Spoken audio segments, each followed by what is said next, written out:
Good evening, everybody. Welcome to SHN Sports presentation of Georgetown Eagle Playoff Baseball. We're on the road tonight in Floresville, Texas, to take on the Floresville Tiger in the area round of the playoffs. I'm Wally Hartman. I'm joined tonight by Kelly Duvall, and our man, Doppler Dave England, joins us in the booth. Dave. Finally. Welcome in, brother. It's good to be back. Kelly, the bi-district playoff round was a fun one last weekend against Alamo Heights. A two-game sweep, 3-0 on the road at Alamo Heights behind a Nick Silva pitching performance, second to none. But then the offense showed out on day two. Back home at the friendly confines of Eagle Field on Friday night, behind a pitching performance, second to none by Jacob Haddon, but an 11-1 run rule victory to get those kids out and have a good weekend. We were a little surprised whenever Nick Silva was named the starter for the first game because you're expecting for lack of a better phrase, you're expecting the ace to show up, and Jacob Haddon's been that for the season. But Nick came in Thursday night last week and just pitched an absolute gem against a future D1 baseball pitcher. And with, what was his name? Edward Hart. Edward Hart pitched a phenomenal game, but it wasn't enough because the Eagles came alive just enough, scored enough runs. The defense played stellar behind Jacob. And then Friday night, just an unbelievable performance again by Jacob Haddon. The offense stepped up. Run ruled them. So the guys are excited. They're loose. I was talking to a couple of them before I walked by, and they're quoting Step Brothers movie lines, joking around with each other. So they're loose again tonight, and you like to see it. This is what you've grown used to and accustomed to with this Eagles team. They come in to face the number 2 seed out of 5A Region 4 District 28, the Floresville Tigers. They ended the year 14-13-2 on the year, but 10-4 in district play.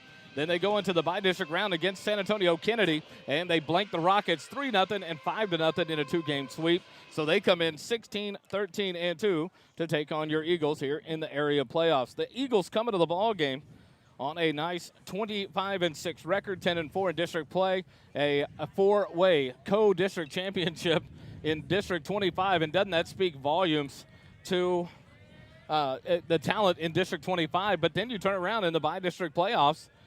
In the bi-district playoff rounds, and the two teams, Rouse and Liberty Hill, both get eliminated. Yeah, they do. And like Coach said in the coaches show, it's playoff baseball. So you take the records that the teams had during the regular season, throw them out the window, and now you're starting to get an idea of which teams are ready to perform at what point. And it's, Floresville surprisingly swept the Kennedy Rockets last week. Good Kennedy Rockets team, but it's playoff baseball, so you got to win 2 games this weekend. Doesn't matter who you're facing. Cedar Park, the only other team out of District 25 to advance. They take on the Eagle Pass, out of Eagle Pass, Wynn High School. They played last night. Cedar Park got the first victory 4-0 over the Wynn Eagles. And so now they'll go on Saturday at Georgetown to take a chance to advance into the regional quarterfinals. The other team live out of District 28 here for Floresville is the third-place team, San Antonio McCollum. They advance, and they are taking on the New Braunfels Canyon Cougars. The Canyon Cougars kind of put it on McCollum last night, 11-0 in their first victory, and they'll go again tonight at Northside Inselman Field there in San Antonio. But nothing more important than tonight, game 1 of this area showdown. The Eagles on the road. They're in their white pants with the black and blue piping, the high knee pants with the black stirrups with blue and white stripes, and then the beautiful black jerseys with the G logo on the front, Eagle blue lettering and numerals with the white outline, black caps with the blue talon claw on the front.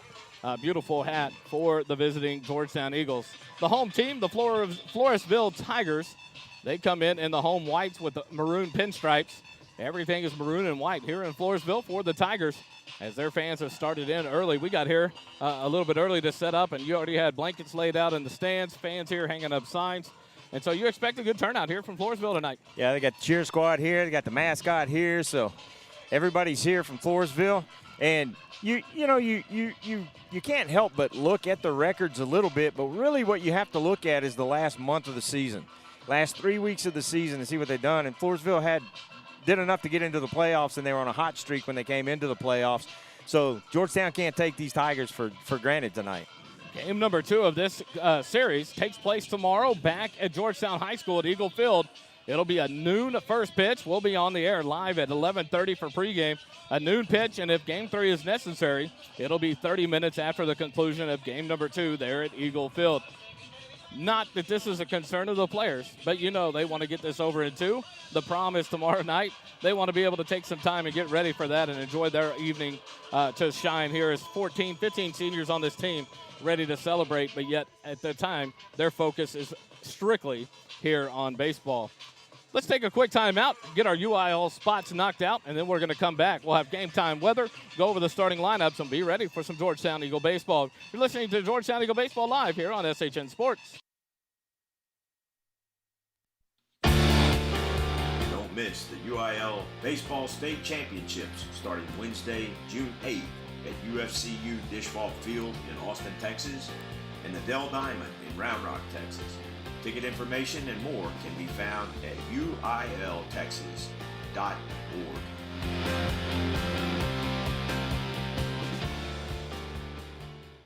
A game without a crowd is just a scrimmage.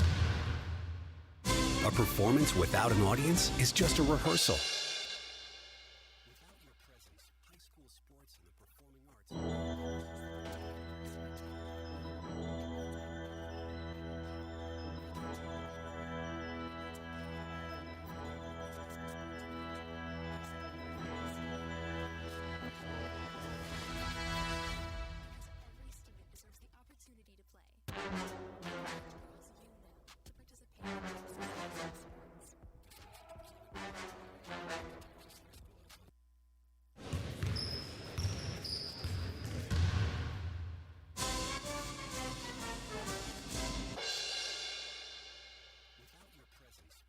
Sports and the performing arts aren't possible.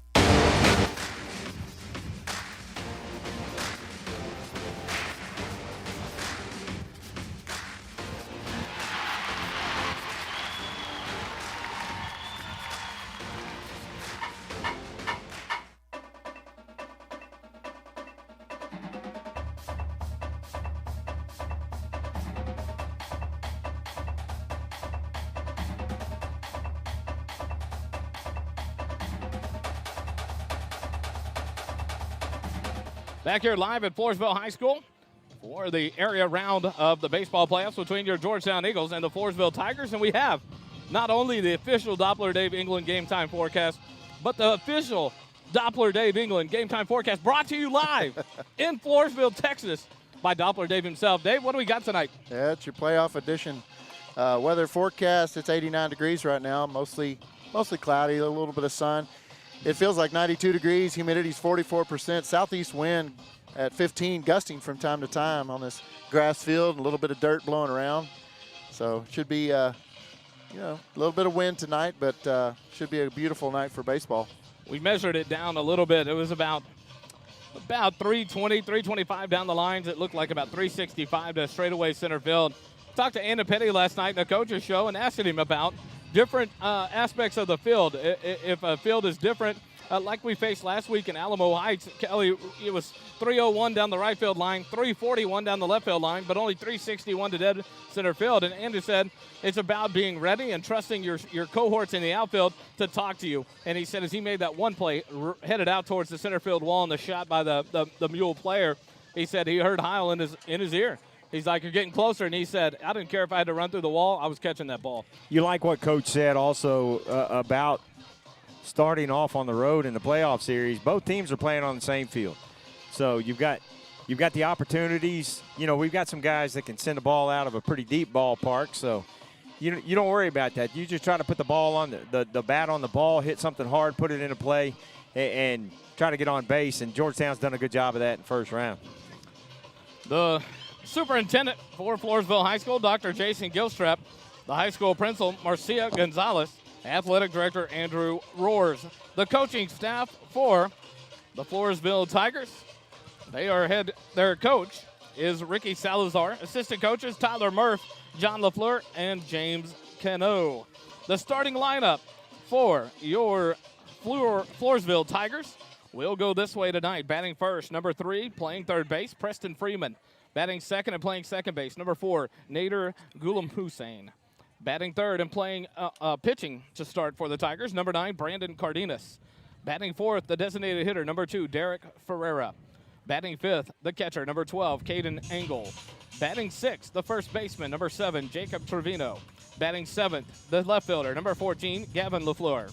Batting eighth and playing shortstop, number 5, Brooks Farrell. And batting ninth and playing center field, number 11, Jacob Villarreal. So the Freeman, Ghulam Hussein, and Cardenas, the top third for the Tigers. Ferreira, Engel, and Trevino, the middle third. LaFleur, Farrell, and Villarreal, your bottom third. In Rivera will be the right fielder. That is who the DH, Derek Ferreira, is hitting in place of. Your Georgetown Eagles, Kelly, we'll go to you. If you got the go through the coaching staff and the team and everything. We do. Your head coach for your Georgetown Eagles in his third season as head coach here in Georgetown, a Georgetown alum, head coach Jordan Vieira. The assistants are Coach Chad Payne. He's the pitching coach, and you'll see him at the first base side. Robert Halm is the other assistant, and Barry Johnson, as well as we would be remiss if we did not mention coach and all-around Georgetown icon, Jared Frimmel. Stat girls are Grace King and Carter Campbell, as well as Dylan Jones. And the athletic trainers are Macy Denson and Alyssa Stock. Your lineup tonight for the Georgetown Eagles. Batting first is the senior catcher, number 19, Zachary Mazak. Number 2, E.J. Davis, the senior utility player, is batting second. Batting third is number 6, Landon Heil. He's a senior infielder. Batting fourth is number 25, Reese Bell, the senior first baseman. Batting fifth is number 5, Logan Smith. He, too, is a senior. Number 6 in the lineup is number 20, Riley Leininger, the super sophomore. Batting seventh is number 21, Eli Hellman, junior infielder. Number 3, Ty Klaus Keismore, the senior left fielder, is next in the order. And Andon Petty, number 16, is batting ninth in the order for Georgetown. Starting on the mound tonight, number 9, Nick Silva, the senior right-hander. So the top third for the Georgetown Eagles, Mazik, Davis, and Heil. The middle third, Bell, Logan Smith, and Leininger. And the bottom third, Hellman, Klaus Keismore, and Petty.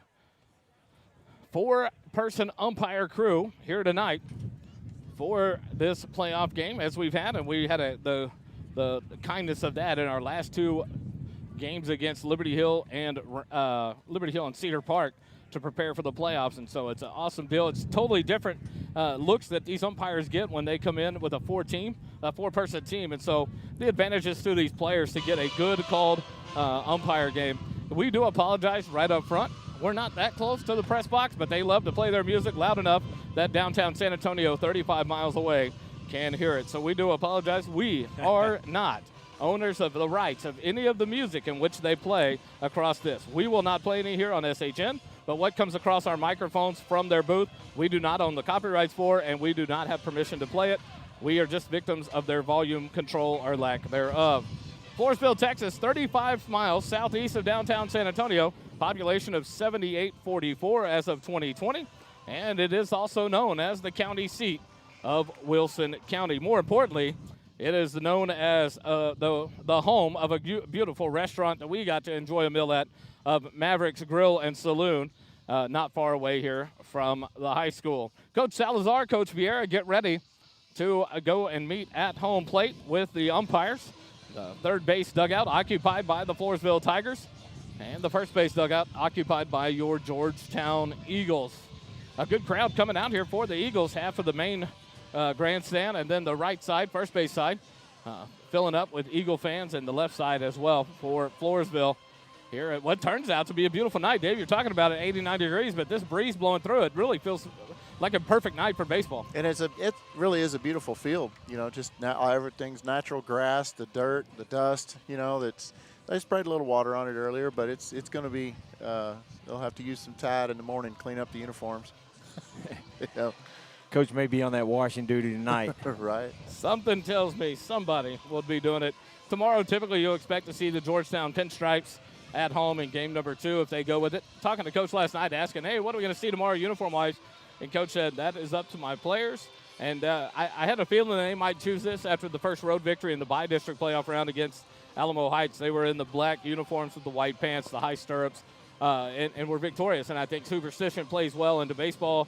Everyone knows that most baseball players are pretty superstitious. Wally, you and I are both kind of uniform geeks, and I have a hard time picking what my favorite uniform is. If I had to pick one, it would be that throwback from 1912, but I also love that royal blue that they wear as well. I love these blacks, so it's kind of hard which one to say is my favorite. But Coach Vieira and I were talking about that last night at the coaches show off the air about that royal blue, how we always referred to it to the throwback of the old days of the Kansas City Royals when George Brett was playing, Bo Jackson.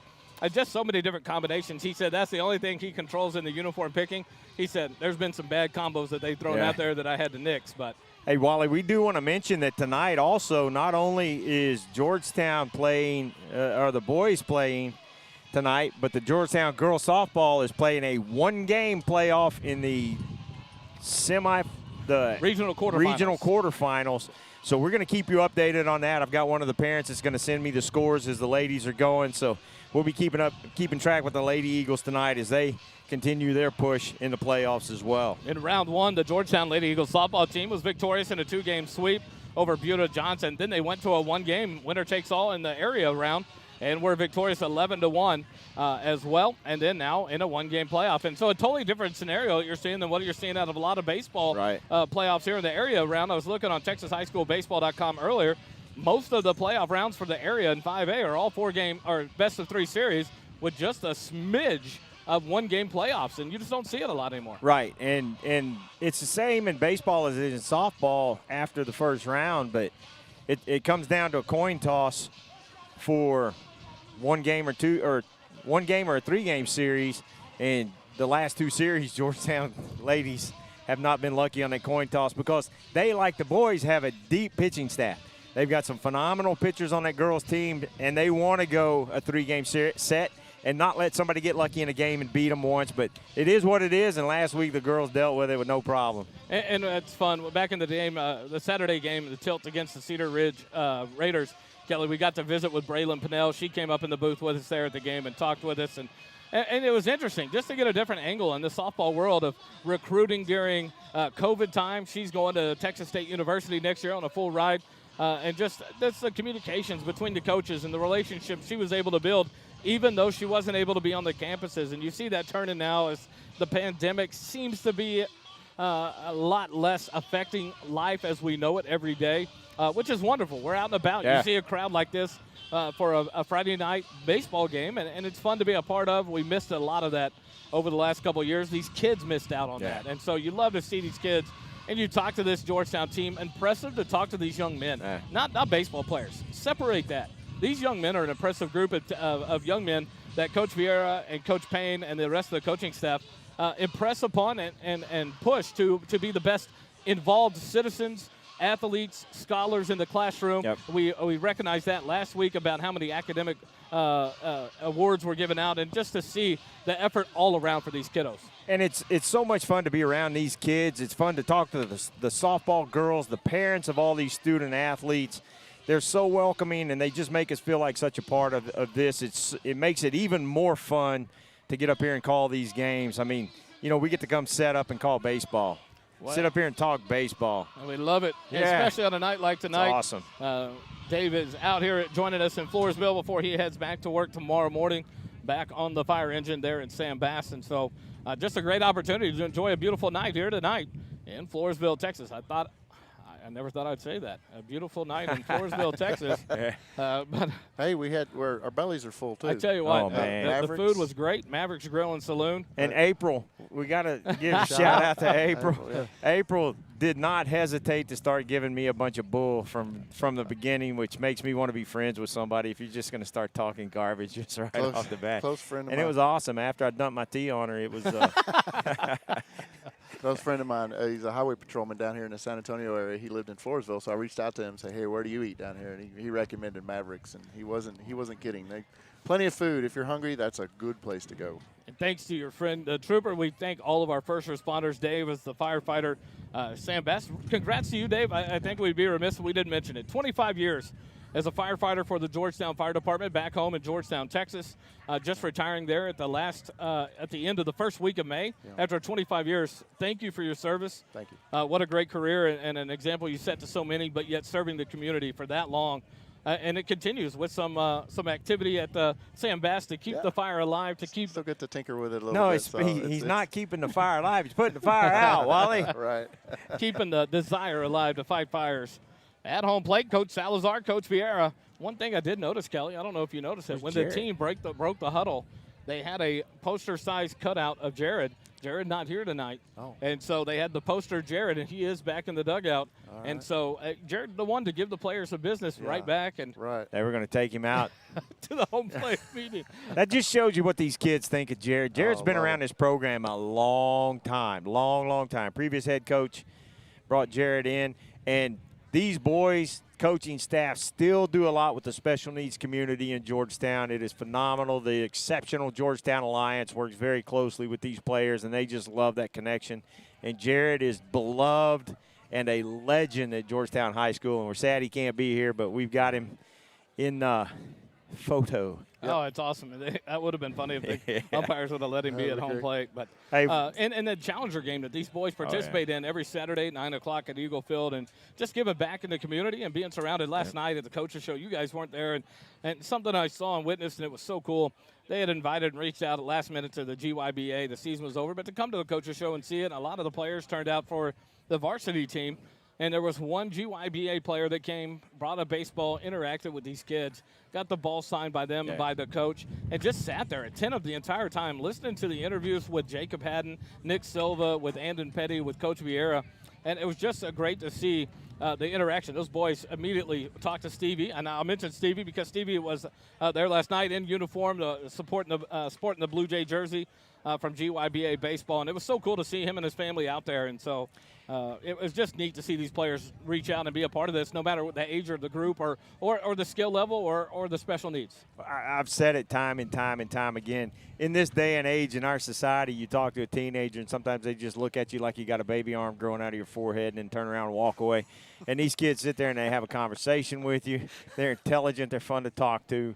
And it's just a pleasure to be around all these kids and to see what they do in the community, with the special needs community, with others in the community. And it's not just baseball. It's not just softball. It's football. It's band. It's cheer. It's the Georgettes. They're all involved in the community. Just a great group of kids, and it's an honor to be around these kids and call these ball games. 6:57 p.m. on the official time. 3 minutes away from first pitch as the umpire coaches meeting still continues at home plate. Let's take a timeout. We'll come back and we'll try our ULIL spots again, make sure they work and we get those played, and then we'll be ready for the national anthem and the start of tonight's ball game. You're listening to Georgetown Eagle Playoff Baseball live here on SHN.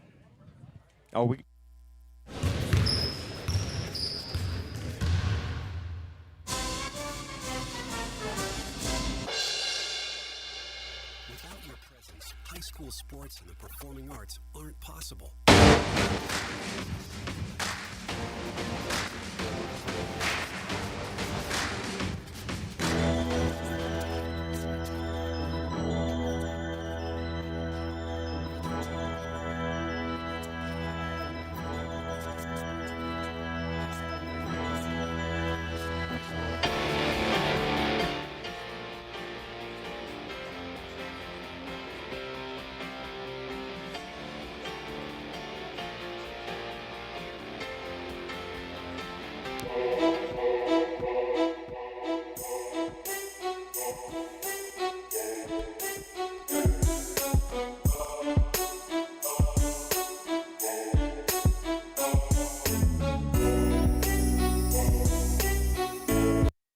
A game without a crowd is just a scrimmage. A performance without an audience is just a rehearsal. Without your presence, high school sports and the performing arts aren't possible. Ensure that these essential extracurricular activities continue to enrich the lives of students in Texas. Purchase a ticket to your local high school's game or performance. This message presented by the UIL and the Texas High School Athletic Directors Association. Don't miss the UIL Baseball State Championships starting Wednesday, June 8th at UFCU Dishball Field in Austin, Texas, and the Dell Diamond in Round Rock, Texas. Ticket information and more can be found at uiltexas.org. What does the 50th anniversary of Title IX mean? It means I'm valued, I'm empowered, I can do anything. It means I'll pave the way for every girl who plays high school sports in the future, just like every female student, coach, official, and administrator blaze the trail for me, because every student deserves the opportunity to play. Encourage girls you know to participate in Texas high school sports. This message presented by the UIL and the Texas High School Athletic Directors Association. Please join us for the national anthem.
Special shout out to all our servicemen and women serving here and around the country in our armed forces.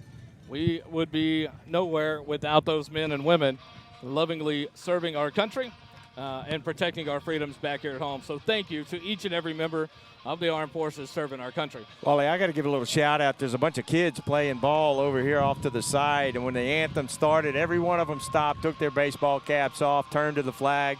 That was awesome to see. Love to see it, and you hope that's what's being taught to some of those kids. And looks that way. As they just paying the respects. Cardenas warms up on the mound for the Floresville Tigers here in the top of the first. Mazik, Davis, and Heil will lead it off. You have the defensive line up there, Kelly, for the Tigers. I do. We got to give a shout out first, though, to our listeners and watchers on YouTube. We appreciate you joining us. Jump in the chat and give us a shout out where you're listening from, and we'll give some shout outs. Starting off in left field is going to be LaFleur, and center field is Villarreal, and in right field, Rivera. Third base is Freeman. Shortstop is Farrell. Second base is Ghulam Hussein. Ghulam Hussein. Or we were given approval to say Nader. His first name, All Nader. right. And then at first base, Trevino. Behind the plate is Angle, and starting on the mound is Brandon Cardenas. Or is it Bradford? Brandon Cardenas. And that's the defense for the Floresville Tigers tonight. Zachary Mazik, the catcher, will lead things off for your Georgetown Eagles. He'll bat from the left side. Mazik, the left-handed hitting catcher, committed to the University of Baylor, steps in to lead things off here in the top of the first. Zach comes into the game averaging .424. He's got an on-base percentage of .606 with a slugging percentage of .636 and an OPS of 1.242. Zach's done a great job leading off in the playoffs for us. Meeting at the mound, we didn't have enough time in between, so now we're going to take our time at the mound for the Tigers as they meet at the mound, and the umpires just standing around watching them. Having to take off the jewelry is the pitcher, Cardenas. Is that a visit? He'll walk the jewelry over to the coach, Salazar. All right, Jaden Reynolds listening in from Georgetown. Jaden, thanks for joining us tonight. We appreciate it. Got a Brandon Cardenas listening in. I'm assuming Brandon is pulling for Floresville since there's a couple of Cardenas playing for Floresville tonight. Now a timeout by the umpire before we even get set. I promise, first pitch was supposed to be at 7. We're now at 7:05 as we get ready. Cardenas from the windup, the first pitch of the ball game. And a Mazik with a swing and a foul ball for strike 1. Mazik got a hanging breaking pitch, and he wants that one back. From the windup, the 0-1 pitch, up and out for ball 1. 1-1 to out the count to Zachary Mazik. Well, it's the first game with this year we've had to win. Oh, no, wait. It's every game. The 1-1 pitch, and Mazik will hit that into right center field. That's going to be a leadoff base hit. He's going to circle first. It's going to get cut off at deep right center field, but Mazik will be standing at second with a leadoff double for your Georgetown Eagles. Nice job. Zach got a breaking pitch, and I think that's what he was sitting up on waiting for. Was able to drive it into the gap in right center field, and boy, that's what you want to start off with, and now he gets the courtesy runner. Zach Zavala will come in to courtesy run. Zach, the commit to the University of Houston Cougars. And now in steps the second baseman, senior E.J. Davis. E.J. Davis comes in with an average of .378, an OBP of .490 with a slugging percentage of .524 and an OPS of 1.014. And I tell you what, E.J. Davis was the story of the bi-district playoffs. He went 3 for 7, but none bigger than that game-winning RBI double in the third inning at Alamo Heights. Pulls back the bunt attempt and takes it high for ball 1. 1-0 the count. But E.J. had a great playoff. If E.J. does bunt, he's going to want to send that down to the third base line because they're going to have some good mechanics with the second baseman moving over to cover first because the first baseman's charging with the bunt look. 1-0 pitch, and he does bunt it down the third baseline, but it'll go foul. Hey, look at there. Coach Vieira fields the ball that stops at his feet. And the count 1-1 to E.J. Davis. Maybe he won't get on me anymore for what I didn't do. Got thrown under the bus. That was a great visit with Coach Vieira last night about his fielding skills that I told phenomenal. him you had commented on. 1-1 the count to E.J. Davis. Zavala leads off second base. The 1-1 pitch. Square to bunt. Lays off. Takes it. And look at Zavala. He still third. No throwdown. They don't talk to the catcher. He was trying to frame that pitch.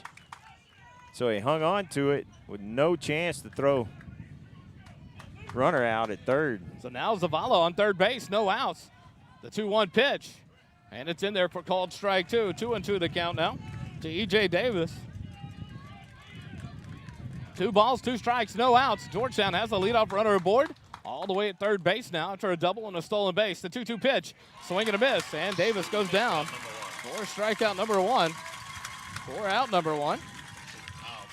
You could tell E.J. was disappointed. He had a pitch he could do something with. He just missed it, pulled his head up at the last minute, took his eye off the ball, and swung over the top of the pitch for the first out.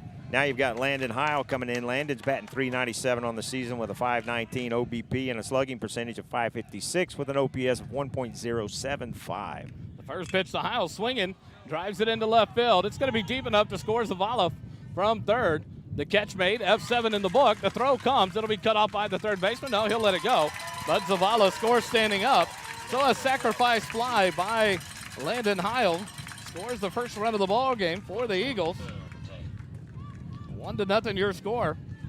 Good job there by Landon Heil.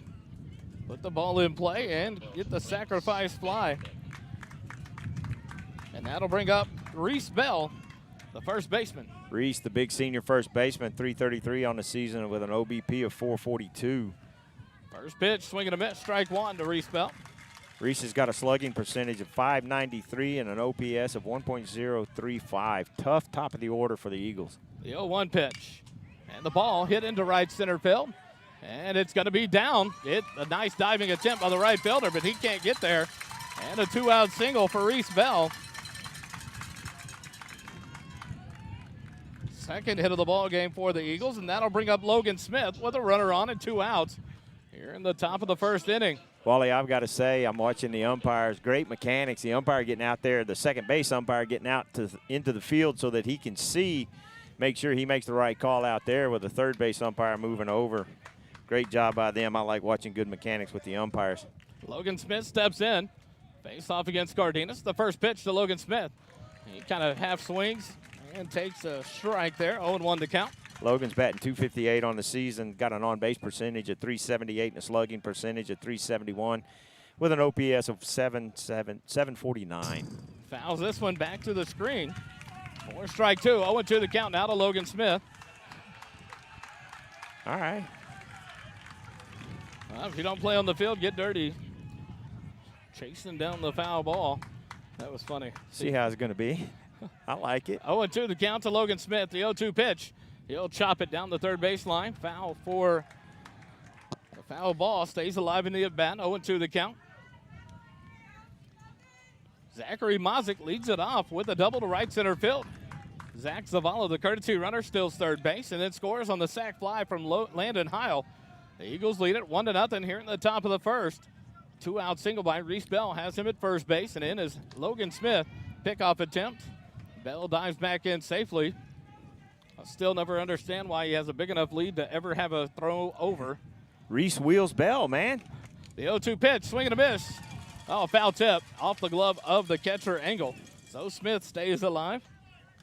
Luke Allen listening in from Georgetown says, let's go Eagles. Thanks for joining us, Luke.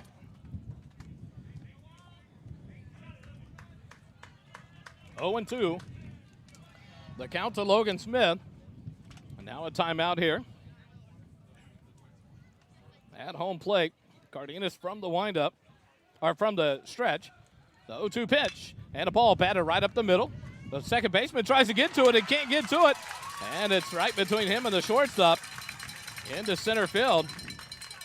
He did us a favor by trying to make that play because I think the second baseman was going to get there in time to make the play, but he kind of knocked it away from the second baseman. Or the second baseman knocked it away from the shortstop. It looked like Nader Gulmenheisen Hussein Nader cut it off. Tried to cut it off. But now Logan Smith aboard with a 2-out single. 2 runners aboard. Super sophomore. Riley Leininger steps in from the left side, takes the first pitch, up and out for ball 1. So 2 runners aboard with 2 outs here in the top of the first inning. This pitch in there for a called strike. 1-1 the count to Riley Leininger. Leininger steps back in from the left side. The 1-1 pitch outside for ball 2. One thing you like to see here, Kelly, a lot of pitches being thrown in the top of the first by Cardenas. You do. And we're going to have a talk with the Floresville coach because their center fielder's kind of getting in the way of our camera a little bit. So we're going to have him adjust where he's playing. Leininger back in. The 2-1 pitch. Leininger grounds it out towards first base. The first baseman, Trevino, grabs it, steps on first unassisted for out number 3, but not before the Eagles get a run on 2 hits. No errors. And 2 runners left on base. After half an inning, 1-0, Georgetown leads it. The Tigers of Floresville coming up. More Eagle baseball on SHN in just a moment.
go to the bottom of the first. Freeman, Nader, and Cardenas due up for the Tigers. And then in a minute, we'll go over the defensive alignment for your Eagles. Wally, on the throwdown on the warm-up, Hellman covered the base and had to block his eyes. That sun's going to be a factor probably for another 20 minutes or so. First pitch in there for a called strike. The 0-1 pitch from Silva. Outside corner, called strike 2. On defense for your Eagles tonight, out in the outfield, Klaus Keismore in left, Petty in center, and Heil in right. Silva from the windup. The 0-2 pitch to Freeman. Up and out for ball 1.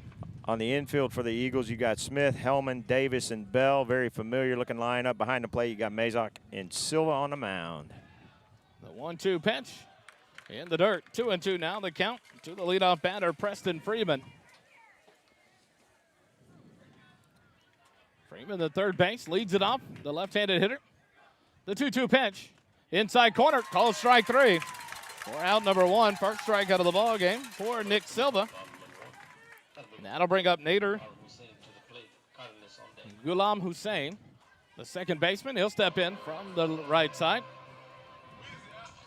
The Nader steps in with 1 out here in the bottom of the first. Silva from the windup. The first pitch in there, called strike 1. 20 pitches thrown in the top of the first for the pitcher for the Tigers, Cardenas. Silva working ahead in the count. Swing and a miss, strike 2. Well, you like to see Silva pick up where he left off from that pitching performance last Thursday. 81 pitches and 7 complete innings. Spread out 4 hits for the shutout. The 0-2 pitch, outside and low for ball 1. Good spot to miss to see if you can get him to chase. 1-2 the count now to the second baseman, Nader. Steps back in from the right side, and Silva from the windup. The 1-2 pitch. Ball sent into right field. Heil on the run, can't get to it, and it's just foul. Wow. So Nader stays alive, 1 ball and 2 strikes. Heil was right there. I think if it was fair, he has a chance at it. Yeah. But it just blew foul. Well, that wind is blowing right down that right field line, which may have pushed that ball with some spin on it, just foul, which is fortunate because it was going to be a tough play for Heil. Silva back on the mound. 1 ball, 2 strikes to the second hitter, Nader. The 1-2 pitch. And a ground ball to third. Logan Smith off a couple of hops. He'll set his feet, throw across the diamond in time. For out number 2, 5-3 in the book. And that'll bring up the pitcher, Brandon Cardenas, with 2 outs here in the bottom of the first. Jose Ramos listening in, says, let's go Eagles. We got the Hildebrands listening, I think, from North Carolina. They're Jacob Faltasek's grandparents. And then Jaden Reynolds asked, are there any other Austin area playoff games, 5A playoff games going on right now? We'll run those down a little bit. First pitch to Cardenas is low and outside for ball 1, 1-0. The count to the pitcher, Cardenas. The 1-0 pitch, and the ball sent into center field. And in Petty, he'll give chase over his head, and he makes the catch. For out number 3, F8 in the book. And the Tigers go in order. After 1 complete, 1-0, Georgetown leads it. Back with more Eagle baseball and SHN in just a moment.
We go to the top of the second inning.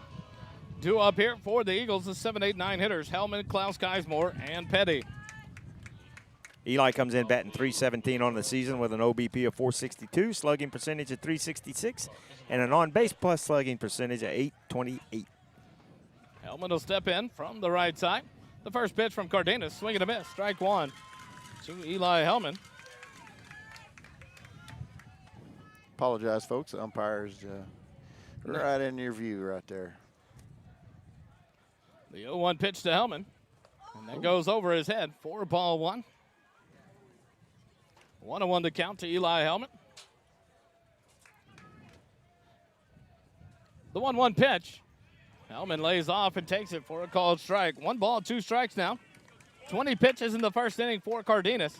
Faced off against the 6 hitters for the Eagles. Gave up 2 hits and 1 run. Here in the top of the second, the 1-2 count. And the pitch. Ball hit out towards shortstop. A high hop to the shortstop. The throw over to first in time. 6-3 for out number 1. And that'll bring up Ty Klaus Keismore. Klaus Keismore, the senior left fielder, has a .326 average on the season with an on-base percentage of .419, slugging percentage of .442, and an OPS of .861. Klaus Keismore steps in from the right side. Cardenas back to the windup. 1 out here in the top of the second. The first pitch to Ty. Inside and hits him. And a 1-out base runner. Klaus Keismore heads down to first base. The first batter hit by a pitch by Cardenas brings up Andon Petty, the senior fielder. Andon's batting .342 on the season with an OBP of .473 and a slugging percentage of .342 with an on-base plus slugging percentage of .816 for the speedy senior center fielder. Now we've got our speed on the bag. Ty Klaus Keismore will lead off first base. Trevino will hold him on there as Cardenas moves to the stretch. Quick pickoff attempt. Woo. Klaus Keismore not ready there. He dives back in the last second safely. You see, it's kind of hard to see on the camera, but the dirt is very loose, which makes it hard to get some traction at times, even with the metal spikes. The first pitch. Petty tries the bunt, pops it up to the pitcher for an out. So P3 creates the second out of the inning. They work on the bunt, and that is probably the 5th one of the season. They popped up for an out. Not what you want to see here as you had 1 out and a runner on first. And now steps in Zachary Mozik for his second time at bat. 1 for 1 on the night with a double. Zach has done a good job all season, but especially during the playoffs of putting the ball in play. Another pickoff attempt. Klaus Keismore dives in safely. He wasn't even really ready. Now a little throw over.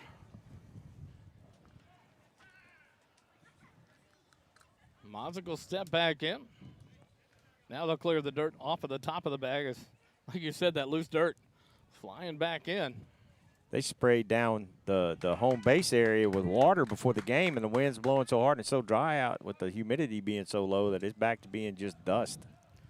Mozik steps in. Klaus Keismore leads off first. Now a pickoff attempt, and they got him this time. No. I'm not sure what, and this is something next week to talk to Coach about. We have a horrible time reading a pickoff attempt. Yeah. I don't know how we haven't been picked off first base more than 1 time this season. I thought he got him. The first pitch to Mozik, and he laces it up the middle for a base hit into center field. Klaus Keismore takes his time. He's watching the ball, and now he takes off to third, and he'll dive in safely. It wasn't like he was settled in to take off running. He kind of hesitated. Looking over his shoulder. Put your head down and run, young man. Mozik will slide into second base. He has a single and advances on the throw. And now Zach Zavala will check in. Pinch runner. Zach Zavala will courtesy run for the catcher, Zach Mozik. So now 2 runners aboard, second and third base with 2 outs, and that brings up E.J. Davis. He's 0 for 1 in the ballgame, struck out swinging in the first inning. This pitch, off speed, drops in there for a called strike. 0-1 the count. That's a pitch that has to fool the batter, or it's going to get drilled to the fence if it hangs up over the middle part of the plate. The 0-1 pitch, fouled off at home plate, now 0-2. That's a good mix that you see there, that slow breaking pitch and then comes back with a low outside fastball. That's how you keep a hitter off balance. E.J. will step back in. No balls, 2 strikes. 2 outs here in the top of the second. The Eagles trying to score another one. They have runners on second and third. Cardenas set the 0-2 pitch. And it's high for a ball. 1-2 the count now to E.J. Davis, the senior second baseman.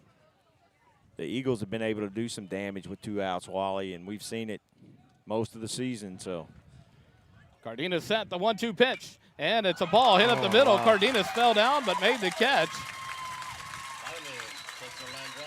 And that's for out number 3.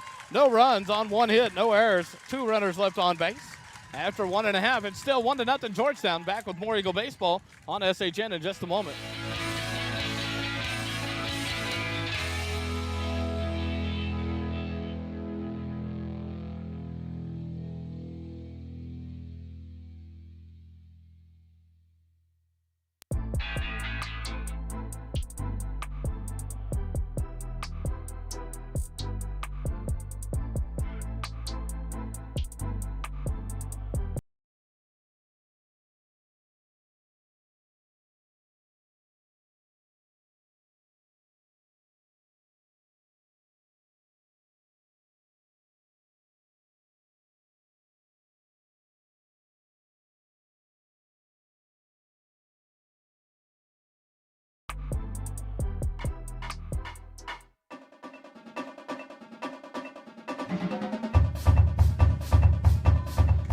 Back here at Floresville High School for the bottom of the second inning.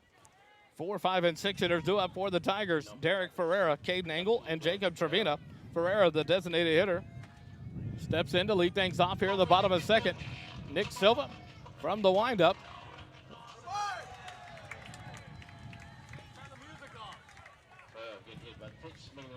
Silva hits Ferreira with the first pitch. So the base runner to lead things off here in the bottom of the second. Caden Engel, the catcher, comes in. that same thing happened last week on Thursday at Alamo Heights, where right in the middle of the windup, the music came on. We've got an update from the Lady Eagles game. Top of the second, the Eagles are up 2-0 in their playoff game. The first pitch to Engel, squares around the bunt, misses. The throw down on the steal attempt. Hellman makes the play, but it's off the bag, so the runner is safe. Ferreira still second base, so now a runner in scoring position. I don't know if y'all noticed that. Number 12 looked like he looked at his cell phone in his left pocket right as he stepped into the batter's plate. Yeah, he's looking at the signals. Probably got them written down on a little pad in his back pocket. Engel steps back in. 1 ball, no strikes, no outs here in the bottom of the second. A runner on second. Silva from the stretch, the pitch. In there for a called strike as Engel pulled the bat back for the bunt attempt. 1-1 to count now. It's one thing we heard earlier today before we got here. The Floresville Tigers team will run when they get on base. And that's shown there by Ferreira. The 1-1 pitch to Engel will come after a step off and a look back at second base. No throw by Silva. So everyone will reset. Engel back in the box. 1 ball, 1 strike to the catcher, Caden Engel. Silva comes set, a look back at second. The 1-1 pitch, outside corner, just missed, 4 ball 2. 2-1 the count. Crowd mic picking up all that wind. Yeah, on that center field mic, you can see that dust blowing across there from time to time. It is dry in that field. The 2-1 pitch to Engel, outside for ball 3. A lot of attention being paid to the runner by Silva. Only 2 runners reached second base outside of the home run by the Mules last weekend. And this is the first runner here in this series to reach second for the Tigers. Silva paying attention to him now with no outs here in the bottom of the second. 3-1 count to Engel. The 3-1 pitch.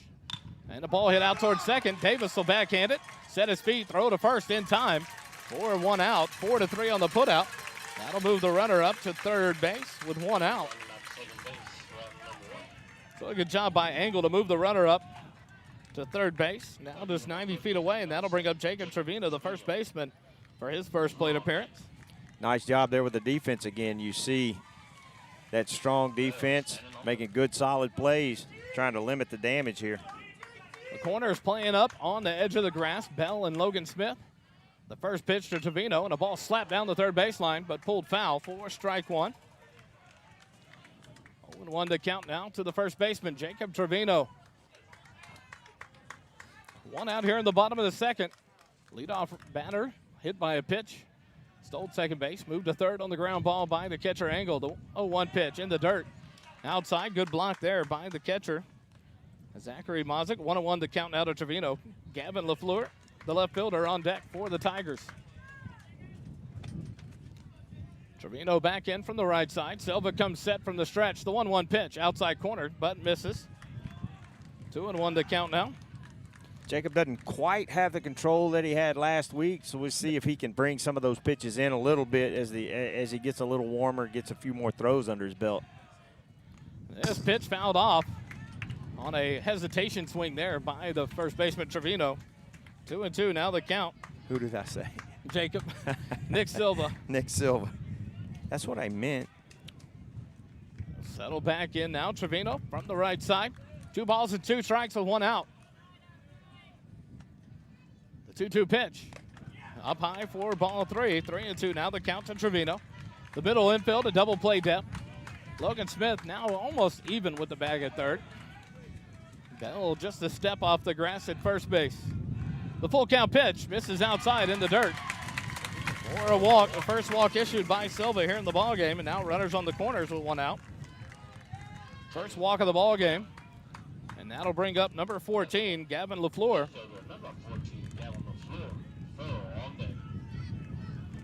Brooks Farrell, the shortstop, on deck for the Tigers. LaFleur steps in from the right side. Expect a run here. The runner to be on the move at first base. First pitch to LaFleur. It's on the outside corner for a called strike. 0-1 the count. This is a circumstance where Silva's just can't forget about the runners, but not over worry about the runners and just throw strikes. The 0-1 pitch to LaFleur will come after a pickoff attempt. Trevino head first, dive, slide back in. Runners at first and third. 1 out here in the bottom of the second. 1-0. Georgetown leads it. A run in the first inning for the Eagles. The 0-1 pitch, a bunt out towards the mound. Silva up with it. His only play is the 1. So 1-3 on the putout, but that sacrifice bunt scores the run from third base. That's a great offensive play by the Tigers. You know they're going to be aggressive in this circumstance, and they were. It's basically a suicide squeeze almost because he left when the pitcher started his motion towards the plate. Beautiful bunt by the batter, and he was able to move down. He moved over to second while we weren't paying attention. Yeah.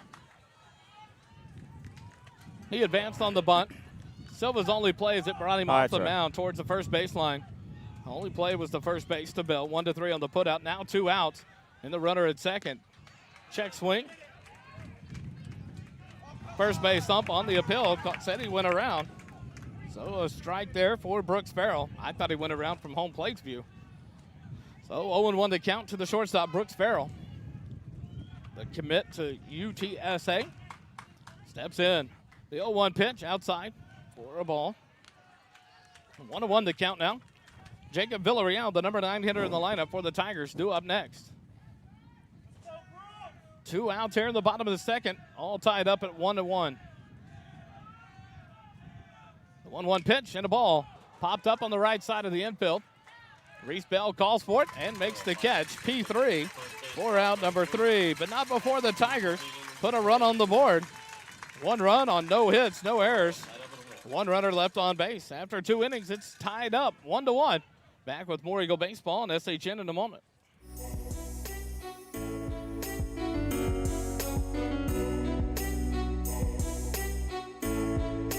What does the 50th anniversary of Title IX mean?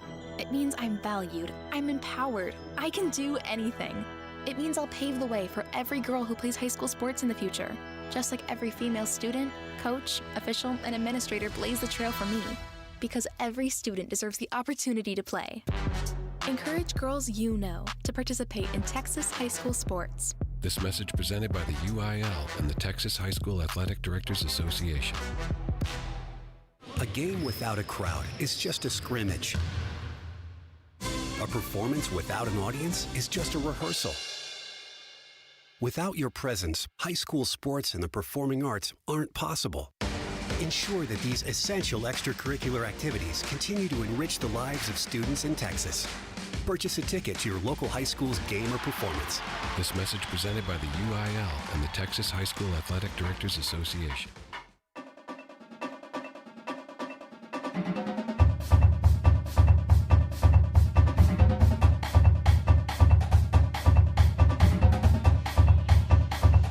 We go to the top of the third inning, and the Eagles will bring up the 3, 4, and 5 hitters. Landon Heil, Reese Bell, and Riley Leininger due up here. Landon Heil steps in his first time at bat. He had a sac fly to left field that scored the only run of the ball game for the Eagles. Steps in here to lead things off against Cardenas. The first pitch, off-speed pitch in there for a called strike. That big breaking pitch has got the Georgetown hitters fooled because it looks like it's going to be way inside, but it breaks at the last minute across the plate. The 0-1 pitch, swing and a miss. 0-2 now. I think we talked about this at dinner. What the Eagle batters don't do well against right now. That off-speed junk pitch, the 0-2 pitch. Heil grounds it out towards third, in between third and short. Shortstop will make a play at it. Had no chance to get the speedy Heil, so another infield hit. An infield hit, the 4th hit of the ball game for the Eagles. So the leadoff batter aboard again. So, wheels. Yeah, the last thing that Reese has, but he does have a nice truck, so we'll give him credit. Reese Wills Bell will not steal any bases. No, he has. Well, he hadn't stole bases, but he's done a good job running on the base path. Steps in here with a 1-for-1 night. Takes the first pitch in there for a called strike. Singled in the first inning, left stranded at second base. Steps in here with no outs and a runner at first in Landon Heil. Nick Gurr listening in.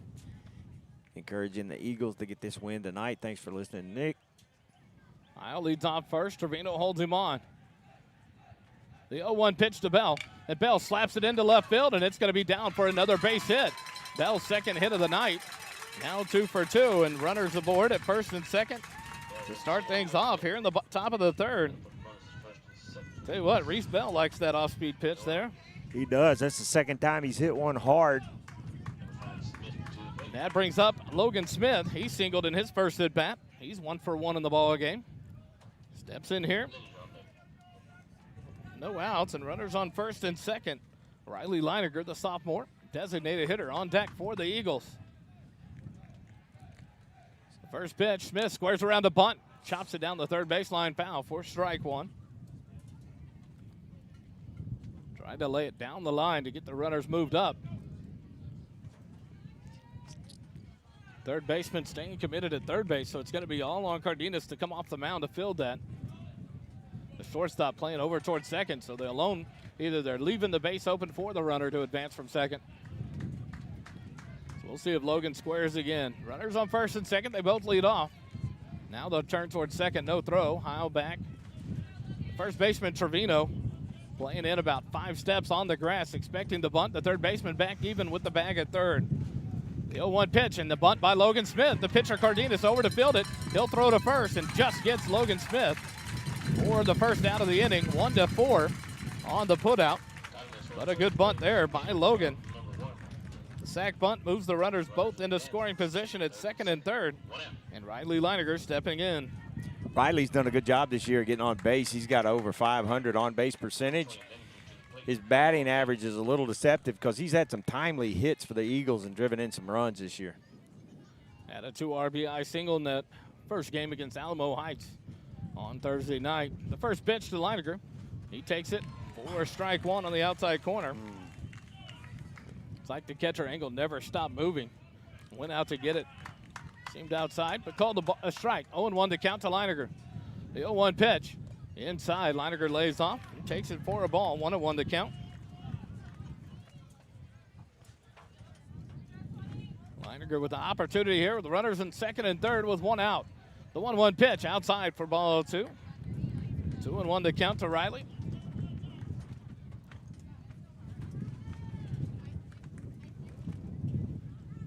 Cardenas comes set in the stretch. The 2-1 pitch. And Leininger slaps it into right field, and that's going to be at least one run. Here comes Bell around third. He's being sent, and it's going to be a 2 RBI single for Riley Leininger, the super sophomore. And they quickly answer the 1 run in the bottom of the second by the Tigers with 2 of their own here in the top of the third. A timely hitting from the super sophomore drove in 2 more runs, and he has really been clutch, especially later in the season. There comes Wheels around the bases. Wheels, there you go. There Wheels scoring from second. I'm going to make that name stick. So a 2 RBI single brings up Eli Hellman. Pulls the bunt back on a bunt attempt. Takes it for a called strike on the outside corner. 0-1 to count to Hellman. Leininger leads off first, held on by Trevino. 1 out, 2 runs across. A pickoff attempt in the dirt. But Leininger dives back in safely. First base umpire kept busy here early on in the ball game as Cardenas does not like to get runners leading off. Throw back over, but Trevino just keeps it in front of him there in the dirt. 0-1 to count. He just keeps throwing back over. Another pickoff attempt. A little pitching practice here. He's just staying warm. That's all, Wally. Cardenas comes set. Let's play ball.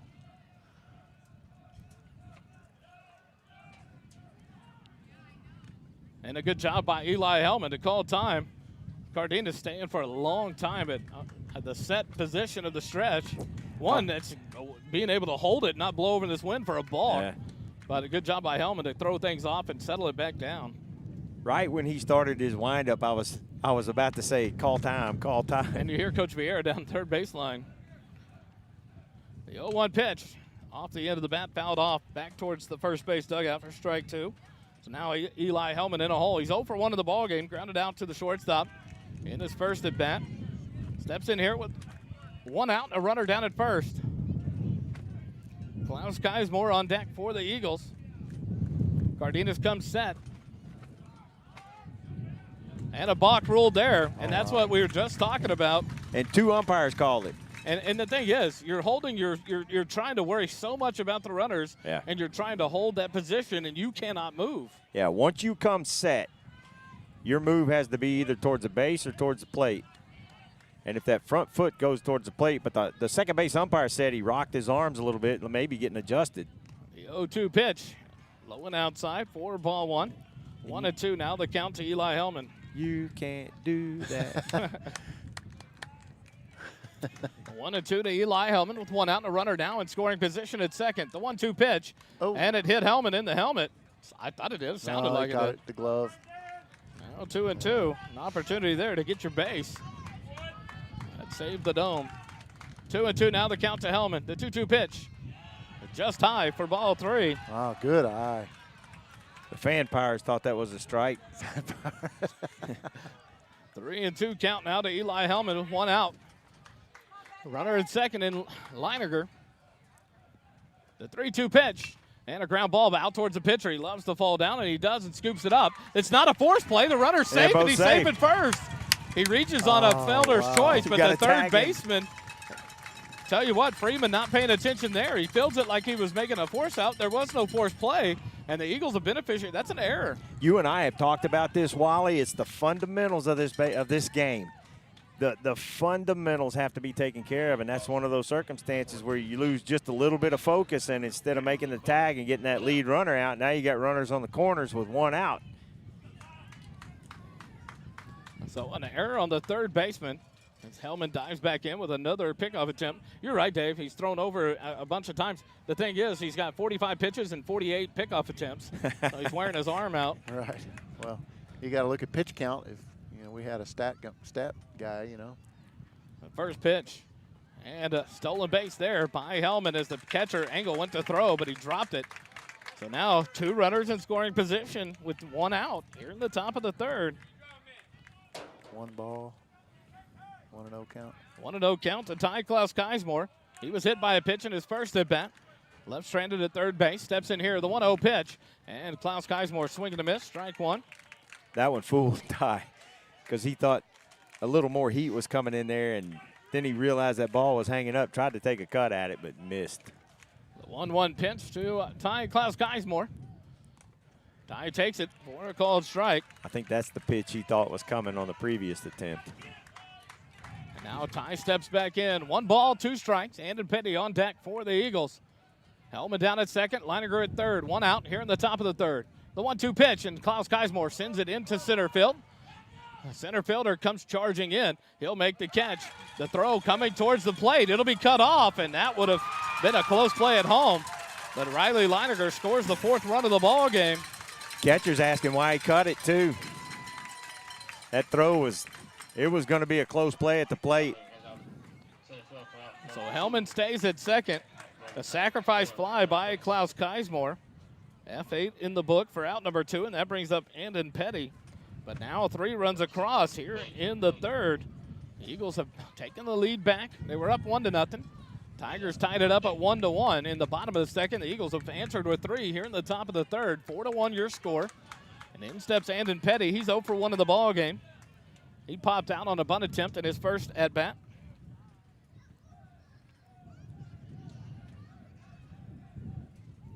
First pitch, and he's going to bunt. Andon Petty, it's hard to get him. He's down the line. The play by the third baseman was a great one.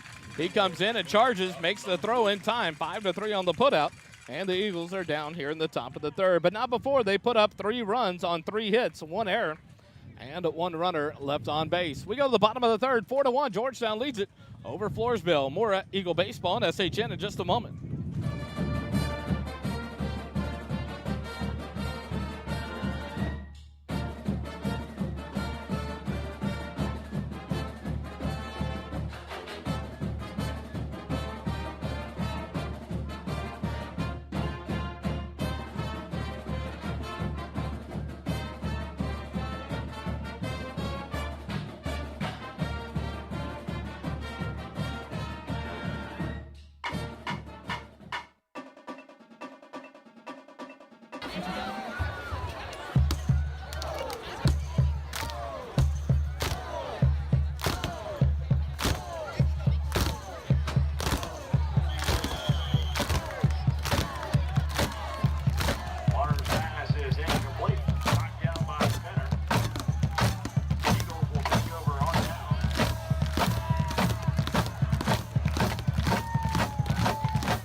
I just thought it was a. We go to the bottom of the third inning. Nick Silva on to work. And the leadoff, or the number 9 hitter comes up, fouls the first pitch off for a strike, 0 for 1. 0-1. Jacob Villarreal, the center fielder, steps in for his first plate appearance. That'll be gone to that night. The 0-1 pitch, and a ball slapped up towards shortstop, and that'll be into center field for the first hit of the night for the Tigers. Nice little, kind of a slap hit there.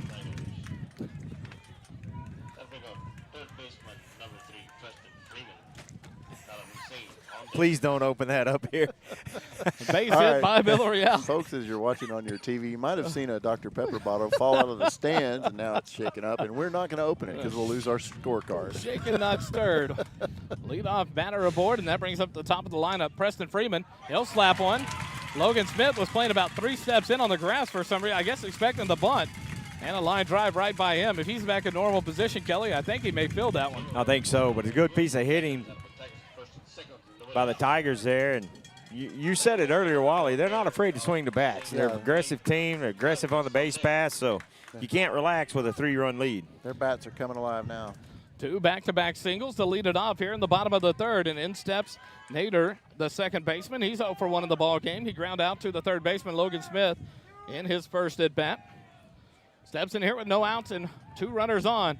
The first pitch to him, fakes it to kind of squares around, but pulls it back and takes it for a called strike. 0-1 the count. That was a nasty breaking pitch because it broke back across the plate. Nick Silva with 29 pitches through 2 innings, settles back in here. Square around the bunt, takes a pitch on the outside corner for a called strike. 0-2 the count now to Nader. Nick's got a chance to pick this guy off at second base because he's not moving back whenever the shortstop moves over to cover the bag. Good quick throw. He'd have a shot at him. I think Eli's noticing that. The 0-2 pitch in there. Oh, my. Just misses high. 4-1. I thought that was a good morning, good afternoon, and good night strikeout. But call the ball. 1-2 the count now. I did too, Craig Way. 1-2 to Nader. The 1-2 pitch from Silva. Swing and a miss. Strike 3. 4 out, number 1. Second strikeout of the ball game for Silva. And that brings up the pitcher, Brandon Cardenas. He's 0 for 1 in the ball game. It flew out to the center fielder. Ended Petty back in the first inning. We need Cardenas to hit into a 6-4-3 double play right here. That would be beautiful. Bell plays up on the grass at first. The first pitch on the outside corner for a called strike to Cardenas. Now Nick seems to have, he's hitting his spots better now. But that first hit by the leadoff batter, the number 9 hitter, Villarreal, was just a base hit. Yeah. He just reached out and slapped it for the first base hit of the ballgame. Now 2 back-to-back singles. The 0-1 pitch is just high for ball 1. 1-1 the count to Cardenas. 1 out here in the bottom of the third. Georgetown, 1 run in the first, 3 in the third. The Tigers of Floresville, 1 in the bottom of the second, trying to respond here in the bottom of the third. The 1-1 pitch, swing and a miss, strike 2. 1-2 the count to Cardenas. Ferreira, the designated hitter, on deck. Nick's breaking ball's working a little better now, and when he gets that breaking pitch working, he really throws well. The 1-2 pitch just misses low and outside for ball 2. 2-2 now the count to Brandon Cardenas, the starting pitcher for the Tigers. Silva comes set from the stretch. The 2-2 pitch. Check swing. Going to call it for a strike. Mozik's going to throw down to the runner by second. They both advance as the ball was in the dirt. But the batter, Cardenas, is out on a strikeout. They called it a check swing. Base was occupied. He can't advance, and as he argues with the home plate umpire. Yeah, he's saying he fouled it off. And it kind of, the way the ball reacted, I thought he did too, but that would send both the runners back. So I don't think their coach was too upset about that. So now 2 outs. Third strikeout of the ball game for Silva. That brings up the designated hitter, Ferreira. He reached on a hit by pitch in the second inning, came around to score the only run of the game. Grounds this out to second base. Davis up with it. Fires over to first base in time for the putout.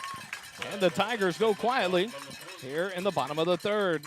No runs on 2 hits, no errors, 2 runners left on base. After 3 innings, 4-1, Georgetown leads it over Floresville. Back with more Eagle playoff baseball on SHN in just a moment.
To the top of the 4th inning. The 1, 2, and 3 hitters do up here for the Eagles. Mozik, Davis, and Heil. Mozik steps in, 2 for 2 on the ball game, a double and a single. A double in the first inning. Zavala came on to run and scored the first run of the ball game for the Eagles. Then a single and advanced the second on the throw as they try to throw out the runner at third base, and Klaus Keismore stands in here with no outs in the top of the 4th and a 4-1 lead. And a first pitch swinging, and Zach Mazick, 3 for 3 on the night. Kelly, your senior catcher, leading things off for this team in a great way tonight. That's exactly what you want to see. Coach Vieira a little late getting down that third baseline, thinking, I don't feel tardy. Look what you missed. E.J. Davis steps in now with no outs and a runner at first. Zach Zavala, the courtesy runner for the catcher Mazick, on at first base, being held on by Trevino. Cardenas comes set. The first pitch to Davis, and it's in there for a called strike. Davis is 0 for 2 in the ball game, a strikeout and a line out to the pitcher. A good play made by the pitcher Cardenas on the line drive back to him in the second inning. Pickoff attempt. Zavala dives back in safely at first. Zavala back off the injury about 3 weeks ago, Kelly, and it's been key because a very speedy runner for the Eagles. And it's paid off multiple times as he stills here. He takes off to second base, the throw down, and it's not in time. The ball dropped. A close play at second base, but Zavala is going to get credit for the stolen base as the second baseman, Nader, can't hold on to it. Coach is coming out to talk to him, but he clearly dropped that ball. Coach Salazar going to walk all the way out. There was no exchange on it, and there's no play to exchange on. That ball doesn't stay in your glove all the way through the play. He is a drop. Is the count 0-1 now?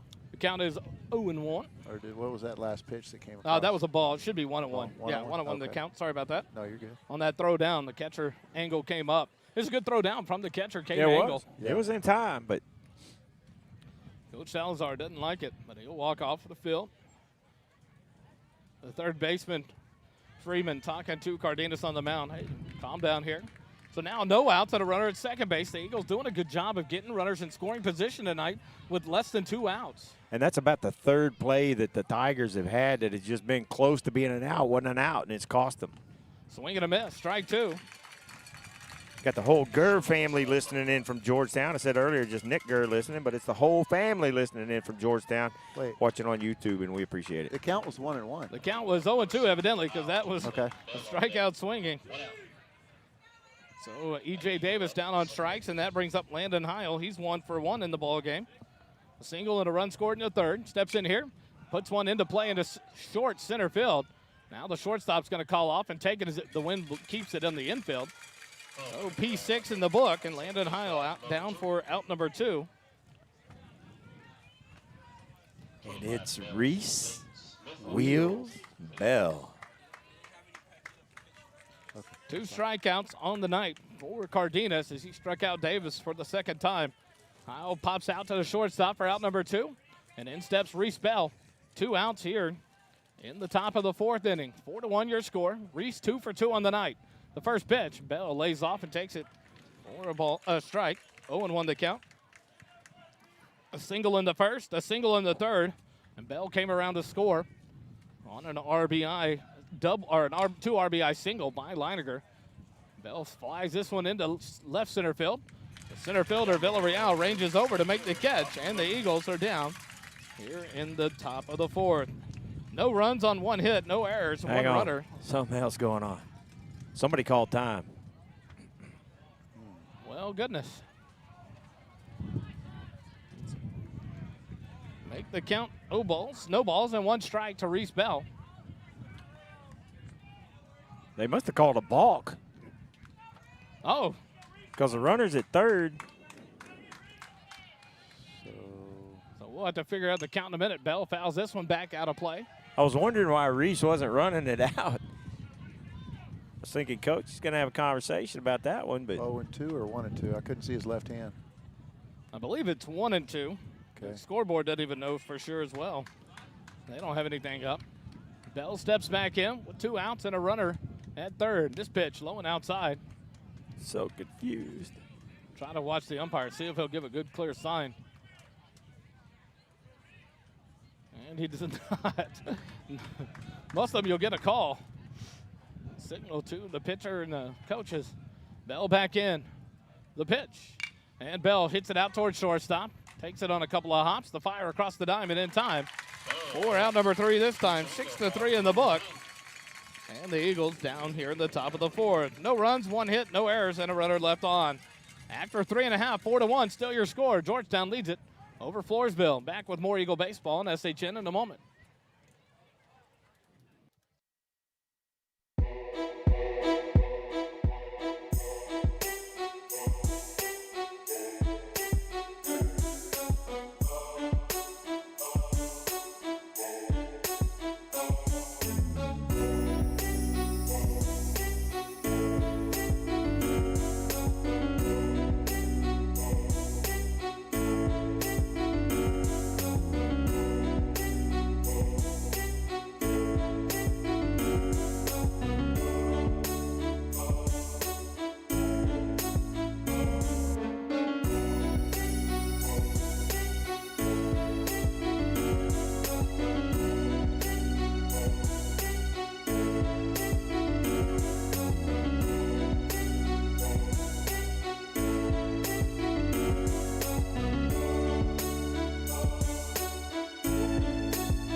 go to the bottom of the fourth inning. The 5, 6, and 7 hitters due up for the Tigers. Engel, Trevino, and LaFleur. Engel grounded out to second his first at bat, 0 for 1 on the night. Takes the first pitch low for a ball. Through 3 innings, Nick Silva has thrown 42 pitches, allowed 2 hits, 1 run. It was earned. 3 strikeouts, 1 walk, and 1 batter hit by a pitch. The 1-0 pitch in the dirt for ball 2. 2-0 the count to Engel. Well, another update from the Lady Eagles game. They're still up 2-0 in top of the fourth. Top of the fourth inning, the Lady Eagles 2-0 in the regional quarterfinals. The 2-0 pitch, Engel pops it up on the infield. Mazick turns around, runs into foul territory, and what a play there by Logan Smith, backing him up. Kelly, you see him come zooming down the line. Great job to support your catcher if he loses it. Logan Smith in a position to try to make that play. Yeah, had something to say to the fans over there who were trying to distract him. The first out of the inning, a pop-up to the catcher, P2 in the book for out number 1, and in steps the first baseman, Jacob Trevino. He reached on a base on balls and was left stranded at second base back in the second inning, the only walk of the night for Nick Silva. Steps in here with 1 out. The first pitch, beautiful breaking ball. Nice. Trevino kind of gave up on that one, and it broke over the plate. That was filthy. Now Silva from the windup, the 0-1 pitch, swing and a miss. That's the result of a really good breaking pitch for your first strike. Then you get something down in the dirt, and the batter just throws the bat out there. The 0-2 pitch just misses for ball 1. 1-2 to Trevino. Gavin LaFleur, the left fielder, on deck for the Tigers. Silva from the windup. The 1-2 pitch fouled off back behind the plate. Trevino stays alive.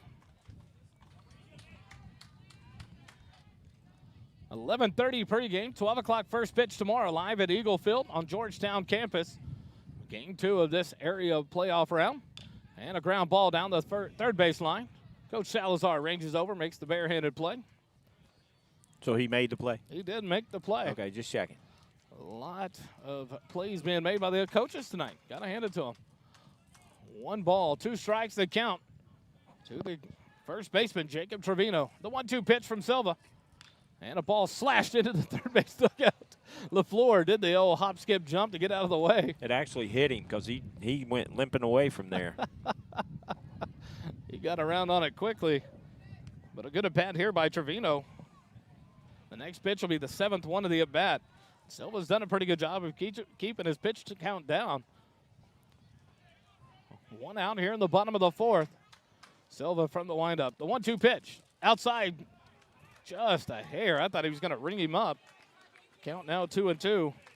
I thought it was an outside corner, but it was just off the plate. 2-2 the count now. Silva's pitch in the dirt. Now a full count. Trevino did the same thing in his first at bat to draw the walk. Went to a full count. Drew a walk. Back in the box. The payoff pitch. And a ball hit out towards center field, or left center field. Hellman was playing towards third. Shifted over way towards third, and that allowed the hit to get over. Hellman's in his regular position, Kelly. That's an easy play for the shortstop. I'm not saying it hadn't happened, but I don't remember him playing that far over towards third. Big gap. And that ball was able to find its way through. Third hit of the night for the Tigers. So a runner aboard at first base with 1 out. Here in the bottom of the 4th brings up Gavin LaFleur. He's laid down a beautiful sack bunt. His first at bat hits one to left field. On the run is Klaus Keismore. 1 hop off the fence. Klaus Keismore gets it and fires it in, and that's going to keep the runners at second and third. A good job there by Ty Klaus Keismore as Gavin LaFleur doubles down the left field line. 4th hit of the ball game has runners at second and third for the Tigers with just 1 out. That'll bring up Brooks Farrell. He's 0 for 1 in the ball game. When Ty took off after that one, he had a feeling he wasn't going to make it there. Silva to the stretch. Runners on second and third with 1 out here in the bottom of the 4th. The first pitch misses low for a ball.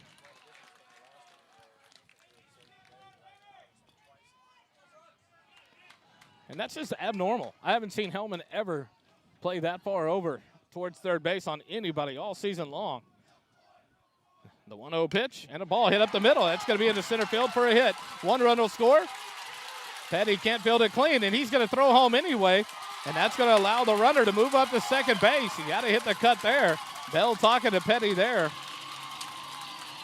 So a 2 RBI single by Brooks Farrell. That's the lead to 1 for Georgetown.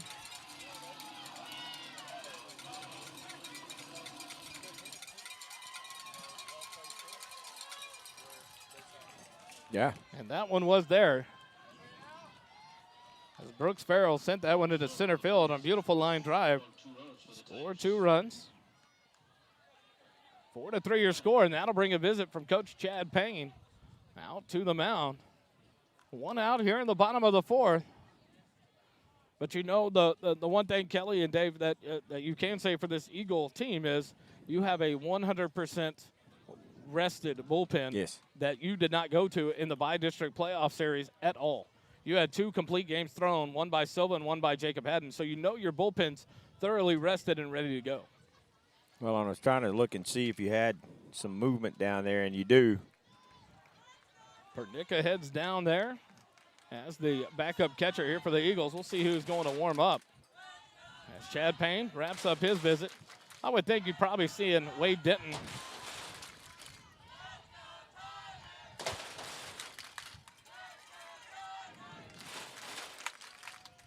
Silva back on the mound.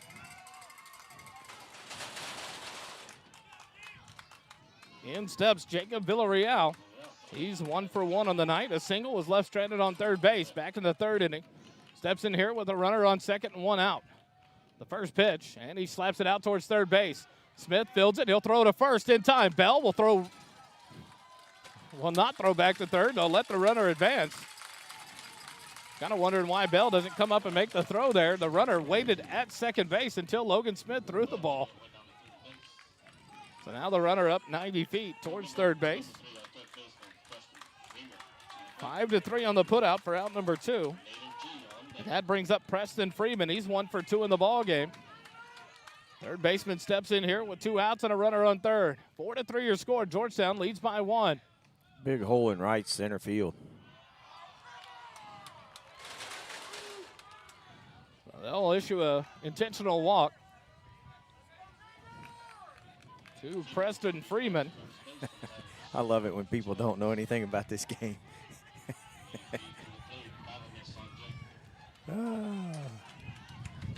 Grace Saldivar listening in. She is the aunt of Nick Silva. Appreciate you listening, watching on YouTube. All of you. Thank you for joining us. Second baseman Nader steps in with 2 outs and runners on the corners. Silva comes set, the first pitch. And Nader takes it for a called strike. Nader 0 for 2 in the ball game. And even with 2 outs, though, you're kind of surprised the intentional walk there. You set up the double play ball in the sense of a force on first or second. But Nader is 0 for 2 on the night. And Freeman had a base hit in the last at bat. Runner off. Nader fouls it off back towards the dugout on the third base side. 0-2 the count now to the second baseman. So Freeman will head back to first base. 2 runs across here in the bottom of the 4th. Floresville's cut the lead to 1. 4-3. No balls, 2 strikes to Nader Ghulam Hussein, the second baseman for the Tigers. Steps back in from the right side. Silva looks in towards Mazik and gets the pitch. The 0-2 pitch. Outside corner just misses. Nice job there by Mazik to try to frame that one. But just outside for ball 1. 1-2 the count now.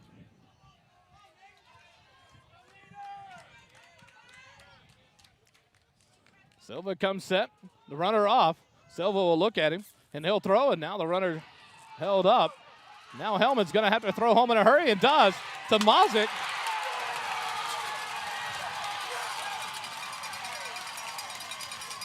Now an argument here from Coach Vieira. Coach Vieira saying he didn't touch the plate. And as far out as he slid, I don't see how he did. Well, the question there also, Kelly, is why does Hellman hold it so long? Just let the runner go to second. Put your foot. I'm not sure I understand that one. The count now 2-2. Or no, just 1-2. There was no pitch there. But the tying run scores from third. Runner down at second with 2 outs. The 1-2 pitch to Nader. Strike 3 called. And the bottom of the fourth comes to an end, but not before Floresville puts up 3 runs on 3 hits. No errors, 1 runner left on base. After 4 complete innings, we're tied up 4-4. Back with more Eagle baseball on SHN in just a moment.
Go to the top of the 5th inning, all tied up 4-4.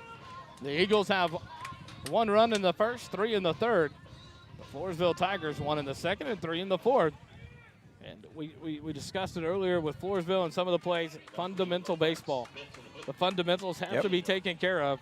And tonight, things happening here. Called strike to Logan Smith as he leads off here in the bottom or top of the 5th. 0-1 the count. Smith, Leininger, and Hellman due up here for the Eagles. Cardenas from the windup, the 0-1 pitch, and Smith pops it up on the infield. Third baseman, Freeman calls it, makes the catch for out number 1. You cannot let that last inning, half inning, rattle you as a team. Georgetown's got to come up to the plate and do what they've done all season, be disciplined at the plate. Now Riley Leininger will step in. He's 1 for 2 on the night. He has a base hit, scored a run, has 2 RBIs on the night. 1 out here in the top of the 5th for Leininger. The first pitch misses low and outside for ball 1.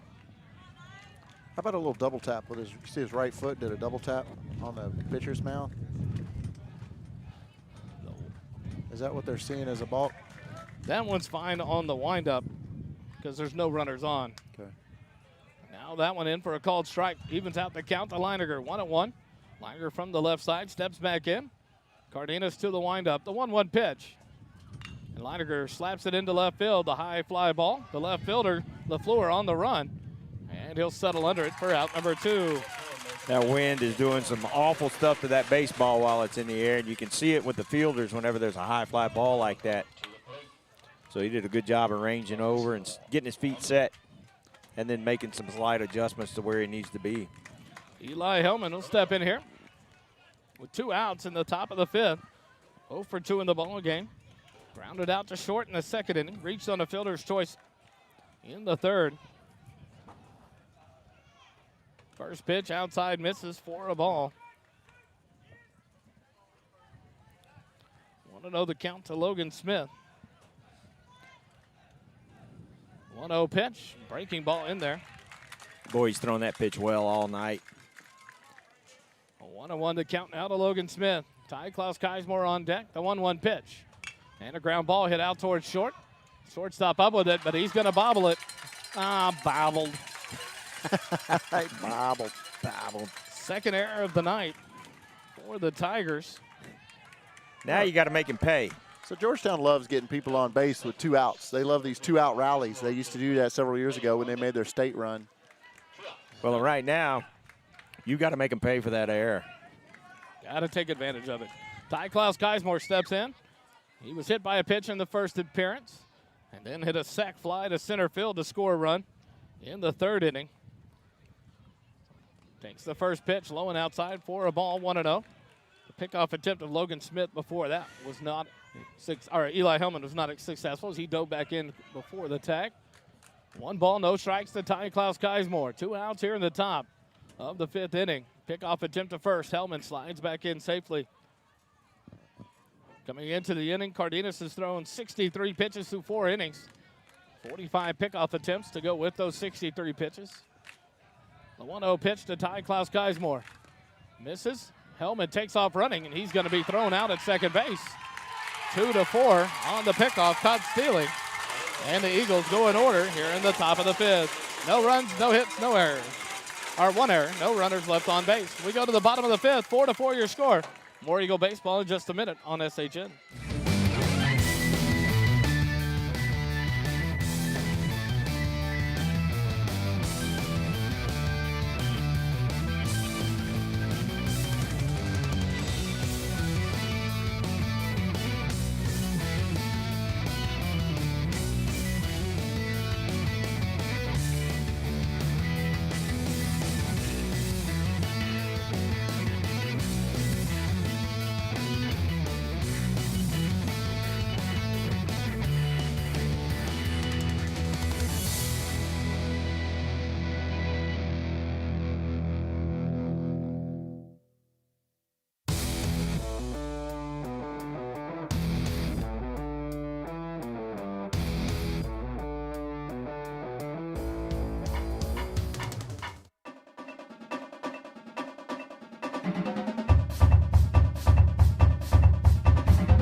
Go to the bottom of the 5th inning, all square at 4.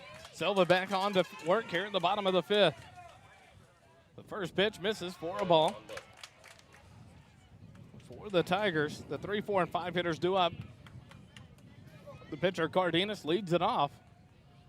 The 1-0 pitch outside, corner. Wow. Strike 1.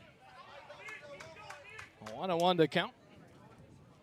To Cardenas. Ground ball out towards short. Hellman fields it, sets his feet to throw across the diamond in time.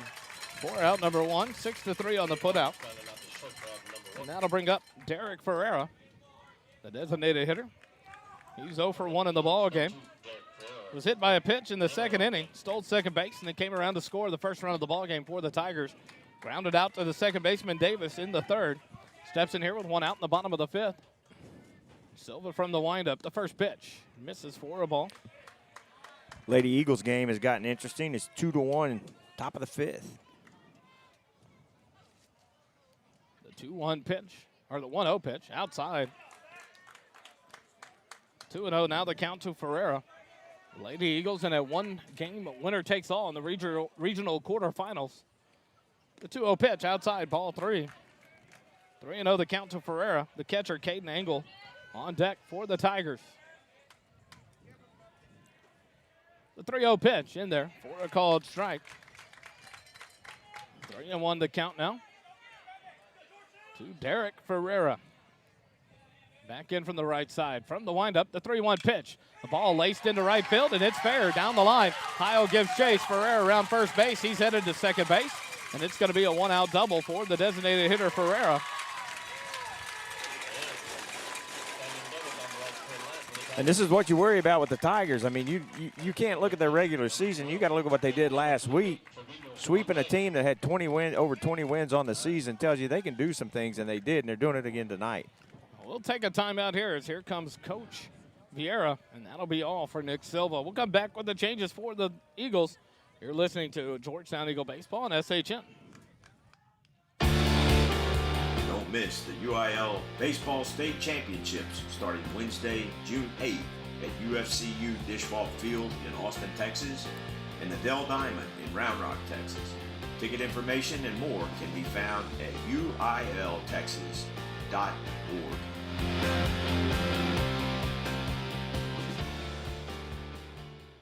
What does the 50th anniversary of Title IX mean? It means I'm valued, I'm empowered, I can do anything. It means I'll pave the way for every girl who plays high school sports in the future, just like every female student, coach, official, and administrator blaze the trail for me, because every student deserves the opportunity to play. Encourage girls you know to participate in Texas high school sports. This message presented by the UIL and the Texas High School Athletic Directors Association. A game without a crowd is just a scrimmage. A performance without an audience is just a rehearsal. Without your presence, high school sports and the performing arts aren't possible. Ensure that these essential extracurricular activities continue to enrich the lives of students in Texas. Purchase a ticket to your local high school's game or performance. This message presented by the UIL and the Texas High School Athletic Directors Association.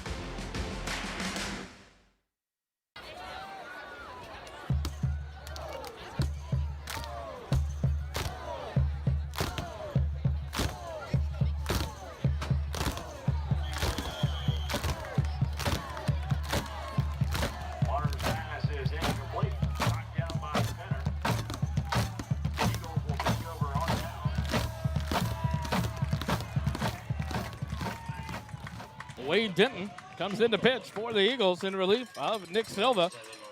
Silva went 4 to third innings. Gives way to the senior right-hander, Wade Denton. Steps in here with 1 out and a runner on second here in the bottom of the 5th inning. The catcher, Caden Engel, due up. First pitch in there. Strike 1 on the outside corner. A totally different look here is Wade Denton, just a fastball flamethrower. He's got some heat. Will come right at the Tiger hitters. And a quick delivery, too. No balls, 1 strike to Engel, the catcher. He's 0 for 2 in the ball game. A ground out and a pop-up. The 0-1 pitch. Swing and a miss. Strike 2. 0-2 the count to Engel. Wade's got 31 strikeouts on the season. He's put 10 batters on with base on balls, and he's hit 2 batters. No balls and 2 strikes to Engel. The 0-2 pitch and a ball hit into left field. Ty Klaus Geismore is going to give chase, but it's going to fall for a single. The runner around third. The throw comes to the plate. Moffitt gets it, and the tag out at home in time. Ferreira a little too much confidence in his own skill there. He kind of strutted it down the line, and he was hosed by Ty Klaus Geismore for out number 2. A single for the catcher, Engel.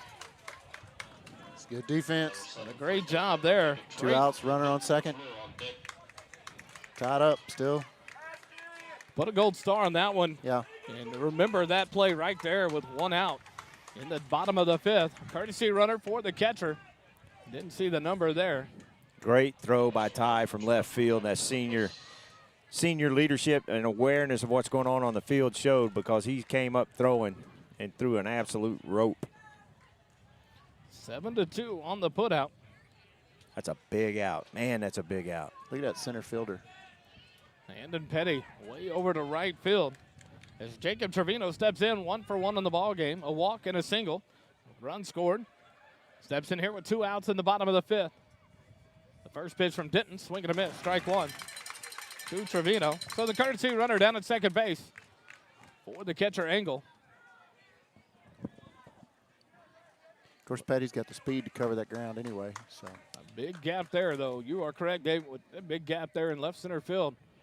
Trevino back in from the right side. Didn't come set. Look back at second base, no throw.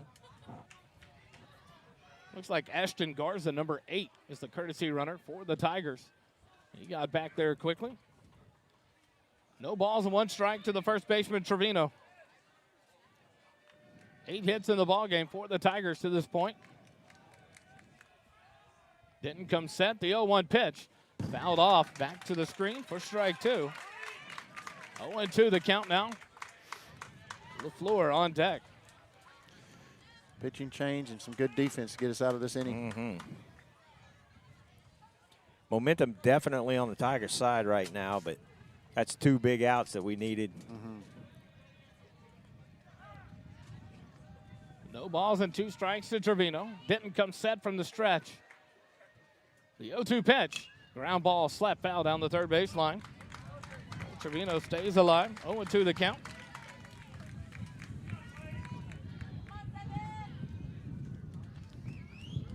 LaFleur crew are on deck as 1 for 1 in the ball game with an RBI double and a run scored. Beautiful sac bunt.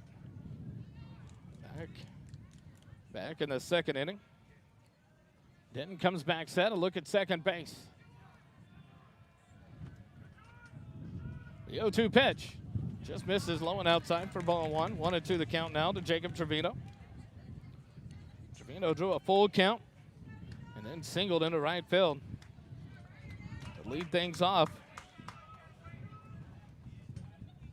for the Tigers in the fourth. The 0-2 pitch, or 1-2 pitch. Grounded down to third. Smith fields it, fires across the diamond in time for out number 3. 5-3 on the putout. And the Tigers are down here in the bottom of the fifth. No runs on 2 hits, no errors, 1 runner left on. But the Gold Star defensive play by Ty Klaus Keismore gets the Eagles out of the inning without giving up a run. We go to the top of the 6th inning, 4-4 your score. Georgetown coming up to bat. More Eagle baseball at SHN in just a moment.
To the top of the 6th inning, 4-4 your score. Georgetown comes up here in the top of the 6th with the 8-9-1 hitters due up. Klaus Keismore, Andon Petty, and Zachary Mazik due up here for the Eagles. Brandon Cardenas still on the mound. 73 pitches through 5 innings so far for Cardenas. The first pitch to Klaus Keismore, high for a ball. Nice little slow floater in there, wasn't it? Ty is still 0 for 0 on the night, hit by a pitch and a sac fly, the 1-0 pitch. Elevates in for ball 2, 2-0 to Klaus Keismore, who had the big defensive play there in the bottom of the 5th. The 2-0 pitch misses low and outside for ball 3. You like seeing the patience from the hitters right now, getting some guys on base. 3-0 pitch, taking all the way is Klaus Keismore. Takes it for strike 1. See if Ty can take advantage of that big throw now and lead off this inning, get it on base. The 3-1 pitch. And the bender in there for a called strike. 3-2 now the count. To Ty Klaus Keismore. Cardenas works it back full, and then now the payoff pitch. Misses low and outside for ball 4, and a leadoff walk for Ty. First walk of the night issued by Cardenas, and now a pinch hitter as Jacob Haddon comes in to pitch hit for Andon Petty here in the bottom of the 6th. Jacob on the season's got a batting average of .250 with an on-base percentage of .400, slugging percentage of .250, and an OPS of .650. Squares the bunt, takes the pitch in there for a called strike. Small ball in effect here. Andon Petty had tried a bunt attempt in the second. It pops it up to the first baseman. Pickoff attempt. Trevino drops it as Klaus Keismore dives back in safely. And then Petty tried to bunt down the third base line, and the third baseman threw him out. 5-3. So now Haddon looks like he's going to try to lay down the bunt here.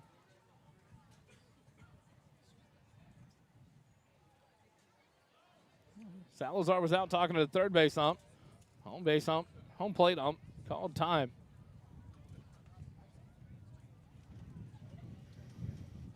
Salazar questioning something.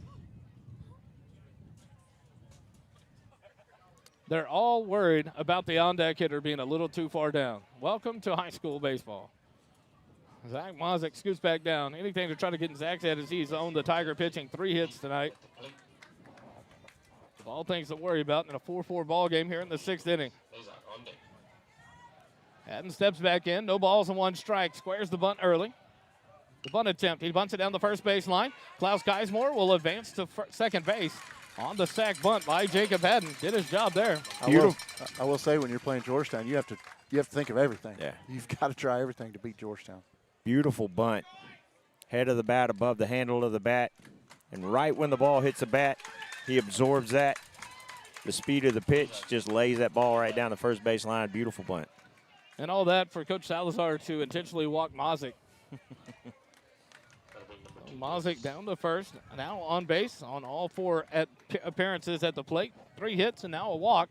Zach Zavala will come in to run for the catcher, Mazik. So now runners at first and second with 1 out, and in steps E.J. Davis. He's 0 for 3 in the ball game. Struck out twice and a line drive to the pitcher, caught by Cardenas in the second inning. Steps in here in the top of the 6th with runners on first and second. The first pitch, and Davis pops it up to right field. The right fielder, Rivera, ranges over. He'll make the catch. Klaus Geismore will tag up. The throw. Klaus Geismore almost got picked off second base. Rivera did a great job of hitting his cutoff. That almost cost Klaus Geismore as he was diving back into second base. Luckily, the shortstop, Farrell, wasn't ready for it.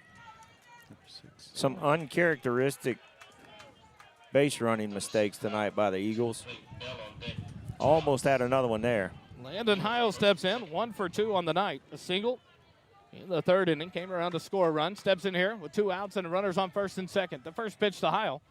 Low and outside. No. Called a strike. 0-1 to count. That off-speed breaking pitch. The catcher caught at the ground. Called strike 1. 0-1. This one in there for a called strike 2. 0-2 the count to Landon Heil with Reese Bell on deck. No balls and 2 strikes, 2 outs. Runners on first and second. Cardenas takes a look back at second. The 0-2 pitch. And Heil slaps it foul down the first baseline, out of play. Stays alive in the at-bat. Wally Karen-Jones just put into the message that they are at the Cardinals-Giants game in St. Louis watching SHN in the stands. Beautiful. Baseball all around. 0-2 the count to Landon Heil. The 0-2 pitch. And Heil slaps it down the first baseline. The fielded by the first baseman, Trevino. He'll take it 3 unassisted. And the Eagles go down here in the top of the 6th. No runs on no hits. No errors and 2 runners left on base. We go to the bottom of the 6th. 4-4 your score. More Eagle baseball in a moment.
Come back here live in the bottom of the 6th inning.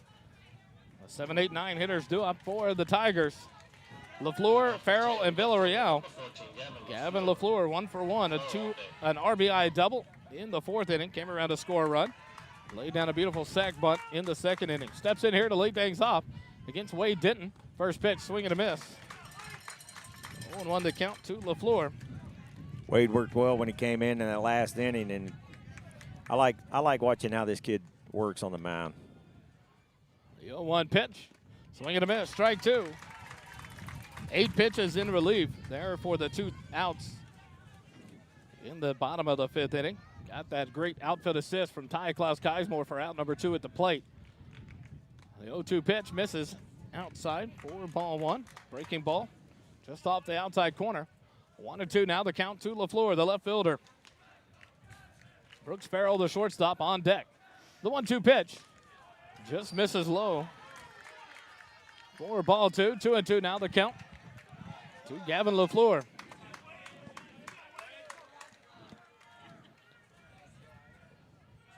Denton comes set from the stretch. The 2-2 pitch. Swing and a miss. Strike 3. First strikeout of the ball game for Wade Denton. One out here in the bottom of the 6th. Brings up the shortstop, Brooks Farrell. He's 1 for 2 in the night. Popped up in the 2nd. Singled and scored a run in the 4th. Steps in from the right side with 1 out here in the bottom of the 6th inning. Denton comes set from the stretch. The first pitch in there for a strike. 0-1 to count. Jacob Villarreal, the center fielder, on deck for the Tigers. 1 for 2 in the ball game. Denton comes set. The 0-1 pitch. Swing and a miss. Strike 2 to Farrell.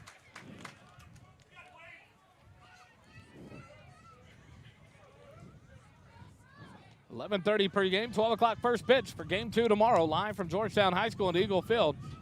The 0-2 pitch in the dirt. 1-2 the count now to Farrell. The Eagles will be the host tomorrow at Georgetown High School. First game at 12 o'clock, Game 2 of this series. Game 3 if necessary. 30 minutes after the conclusion of Game 2.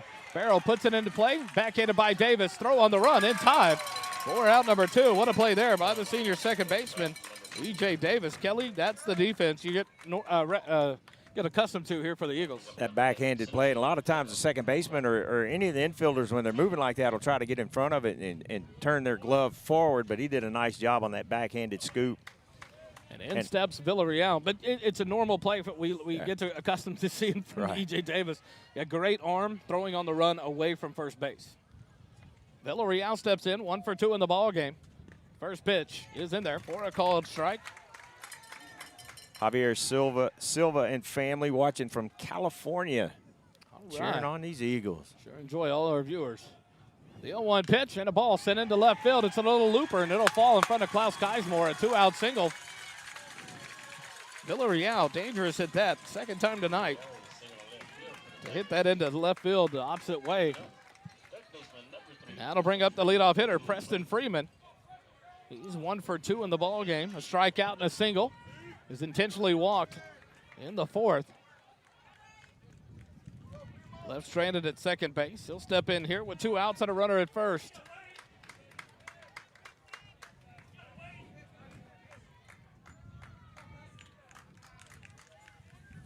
Four to 4 your score here in the bottom of the 6th. 2 outs, runner at first. The first pitch up and away for ball 1. To Freeman, the third baseman.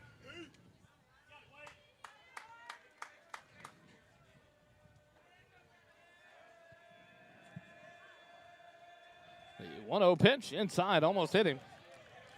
2-0 the count now to Freeman.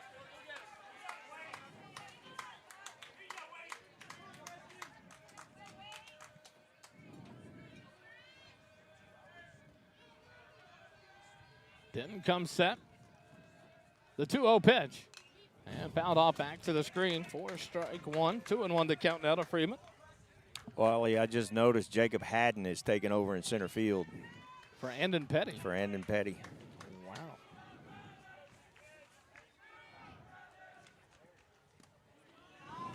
The 2-1 pitch misses for ball 3. So not only did Haddon come in to pinch it, but went in defensively for the Eagles. The 3-1 pitch misses high and inside. Almost looks like Denton was pinching around Freeman. Second time he's been walked. First walk issued by Denton, and that brings up Nader Ghulam Hussein, the second baseman. He is 0 for 3 in the ball game. A ground out and 2 strikeouts. Steps in here with 2 outs. Runners on first and second. Denton comes set. The first pitch to Nader. In there for a called strike. Coach Vieira just came out of the dugout. Signaled to Haddon to move in just a little bit.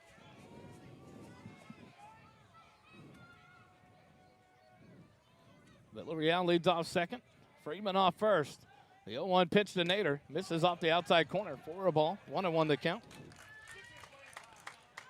And the reason why he has him come in is because if something's hit in front of him, he wants to have a chance to throw the runner out at home. Keep this game tied. 4-4 here in the bottom of the 6th. Denton comes set.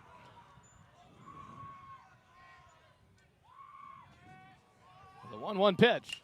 And a ball popped up out of play. 4 strike 2. 1-2 the count.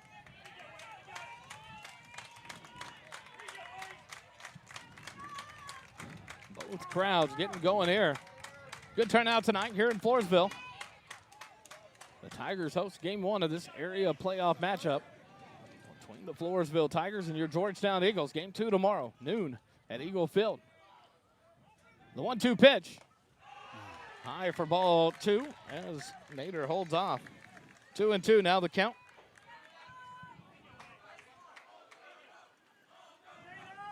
Deuces across the board. 2 balls, 2 strikes, 2 outs. Denton a look back at second. The 2-2 pitch. Misses outside, ball 3.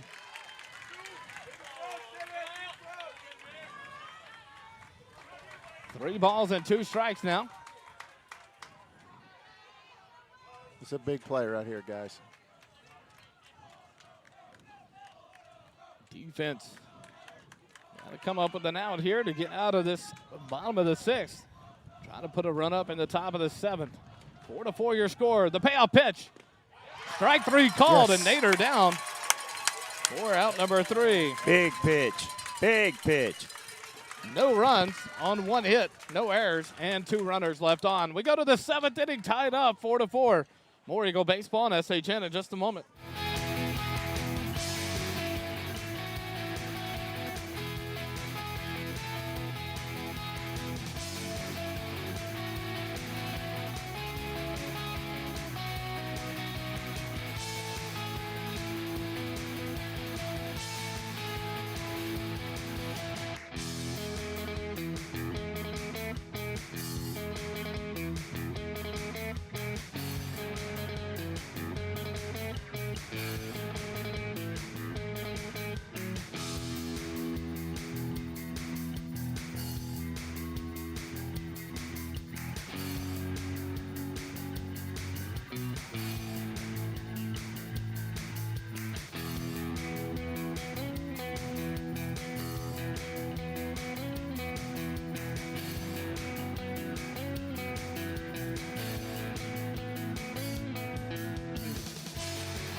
Go to the top of the 7th inning. 4-4 your score. The Georgetown Eagles and the Floresville Tigers. The Georgetown Eagle Band brings us back with a fight song as we bring up the 4, 5, and 6 hitters. Here in the top of the 7, Reese Bell, Logan Smith, and Riley Leininger. Bell steps in 2 for 3 on the night. Cardenas still on the mound, 87 pitches thrown. First pitch in there for a called strike on Bell. 0-1 the count. Bell with a single in the first, a single in the second or third, came around a score run, and then a ground out in the 4th. Grounds this out towards second base. Takes a hop up to Nader. He'll throw to first in time. And 1 out here in the top of the 7, 4-3. And that'll bring up Logan Smith. He's 1 for 2 in the ball game. The single in the first, a pop out in the 5th. A beautiful sack bunt in the 3rd inning. Steps in here with 1 out. The top of the 7th, the Eagles and the Tigers all square here in game number 1 of the area playoff series.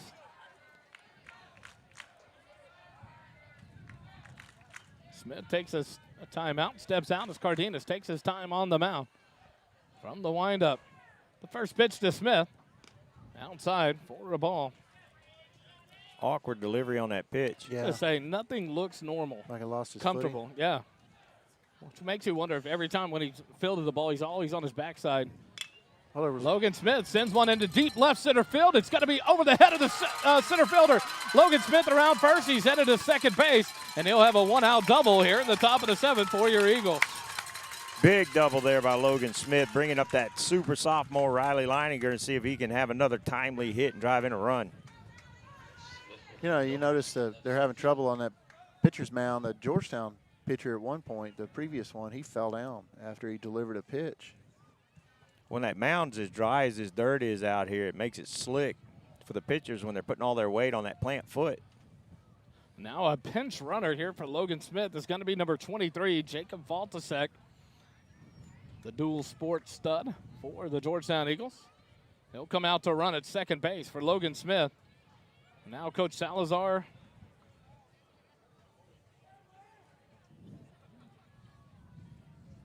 going to head out to check on the center fielder, Villarreal. Let's take a quick timeout. We'll be back with more Eagle Baseball on SHN.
Back to action here in the top of the 7th.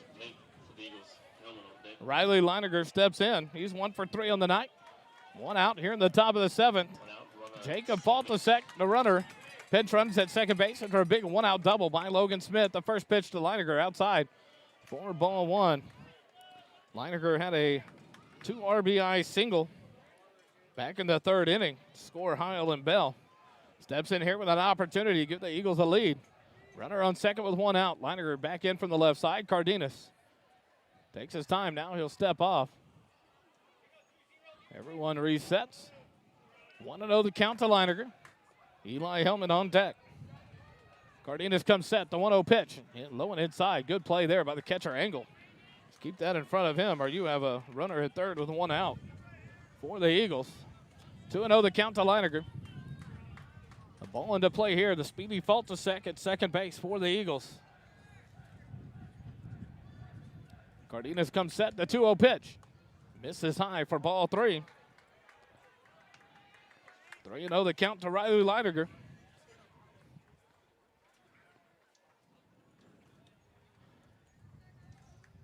Cardenas looks in, gets the signal. Looks back at second. The 3-0 pitch. Misses up and away.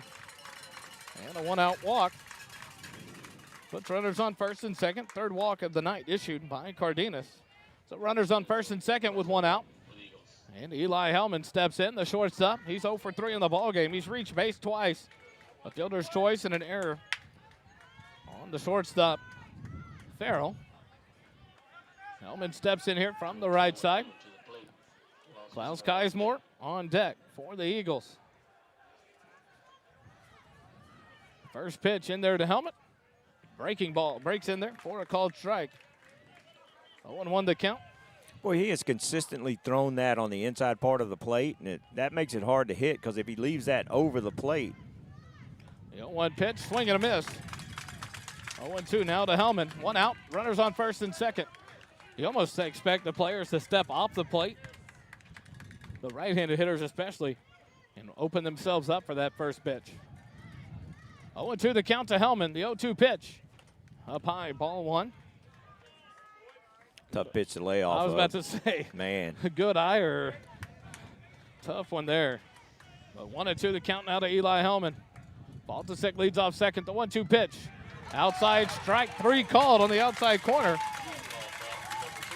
Third strikeout of the ball game for Cardenas, and that's out number 2. And in steps Ty Klaus Keismore. Lady Eagles are still up 2-1 in the 6th. Top of the 6th, so tight game there too.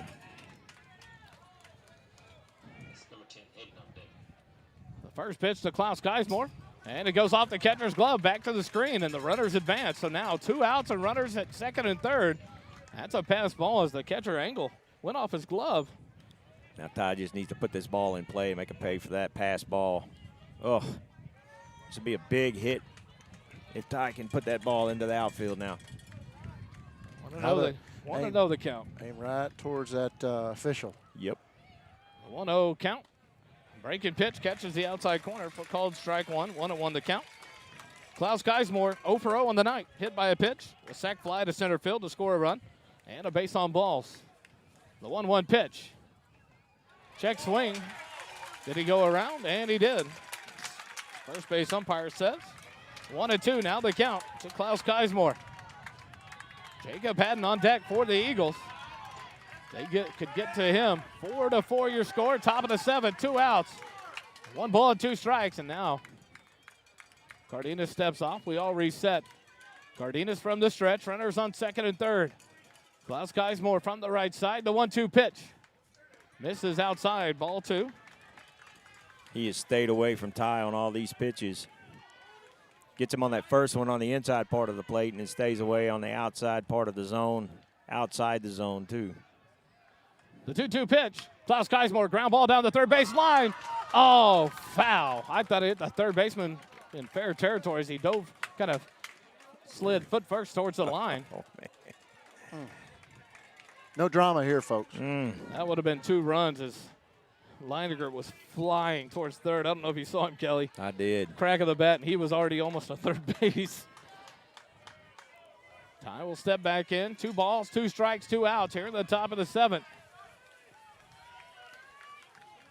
Ty Klaus Keismore back in the box. Cardenas comes set. The 2-2 pitch. Misses outside, ball 3. Tough pitch to lay off there. Good spot there by Cardenas. Doesn't get the call. And now a full count. 3 balls, 2 strikes, 2 outs here at the top of the 7th. The Eagles trying to get a run across and take the lead. The payoff pitch. Up and in, a ball 4. Now the base is loaded.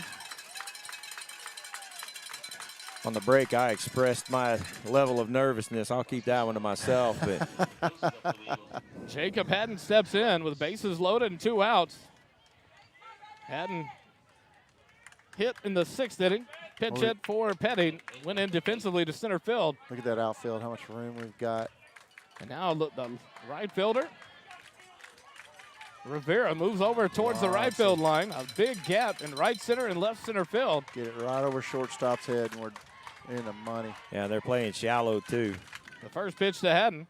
There's that breaking pitch. Oh, wow. 0-1 the count to Jacob Haddon. Zachary Mazik on deck for the Eagles. 0-1 to count to Haddon. The 0-1 pitch, swing and a miss. 0-2 now.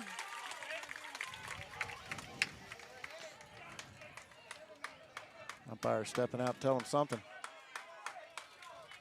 Let's look at the ball. I think it fouled off the catcher Engel. Is that first pitch that was in the dirt? Sorry, did my outside voice say that? 0-2 the count to Jacob Haddon with 2 outs here in the top of the 7th. Bases full of Eagles. 4-4 your score. The Eagles would love to put 1 or 2 on the board here. Put the pressure on the home team, the Floresville Tigers. Just a little dink. All we need. Cardenas comes set. The 0-2 pitch. Swing and a miss. Strike 3. And the Eagles are down here in the top of the 7th. No runs. On 1 hit. No errors. 3 runners left on base. We go to the bottom of the 7th. 4-4 your score. The Eagles have to shut down the Tigers to stay alive. Back with more Eagle baseball on SHN in a moment.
Come back to the bottom of the 7th inning defensively for the Eagles now. Kelly?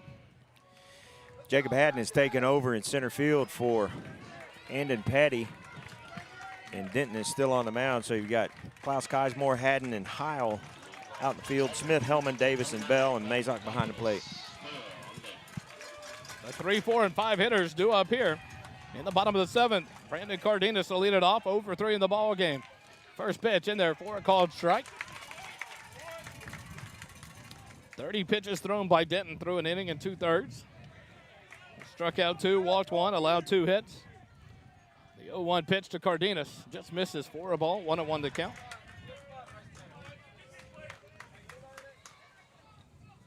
Cardenas, a strikeout, a pop out, and a ground out. The 1-1 pitch from Denton. Ball slapped down the first baseline, but it's going to curl out of play for strike 2. 1-2 the count now. To the pitcher, Cardenas. He's thrown 109 pitches through 7 innings for the Tigers tonight. So it'll be interesting if we go to the top of the 8th if he comes back out. I'll bet he does. 1-2 pitch. Slapped down the third baseline. Foul ball. Third base umpire calls it foul. He was right there. I tell you what, that was a beautiful shot by Cardenas. I was nervous. 1-2, still the count to Cardenas.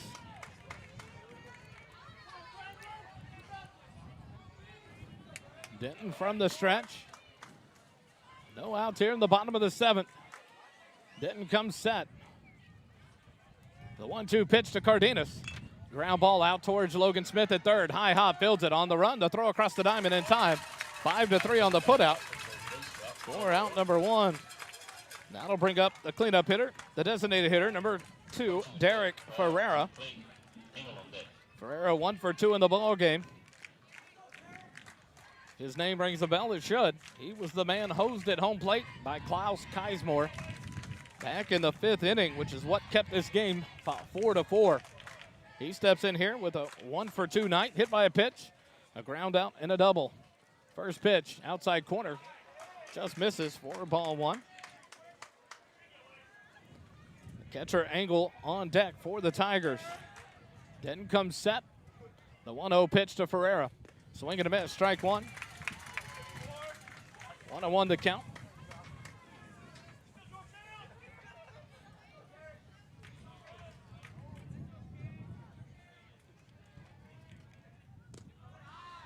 This one misses for ball 2. 2-1 the count to Ferreira. 1 out here in the bottom of the 7th. 4-4 your score. Georgetown took a 4-1 lead in the 3rd. 2-1 pitch outside, ball 3. 3-1 the count now to Ferreira. And then in the bottom of the 4th, the Tigers responded with 3 of their own to tie it up, and that's where we've been since the bottom of the 4th. 4-4 your score. The 3-1 pitch to Ferreira. Misses outside, ball 4. A 1-out walk. Second walk by Denton.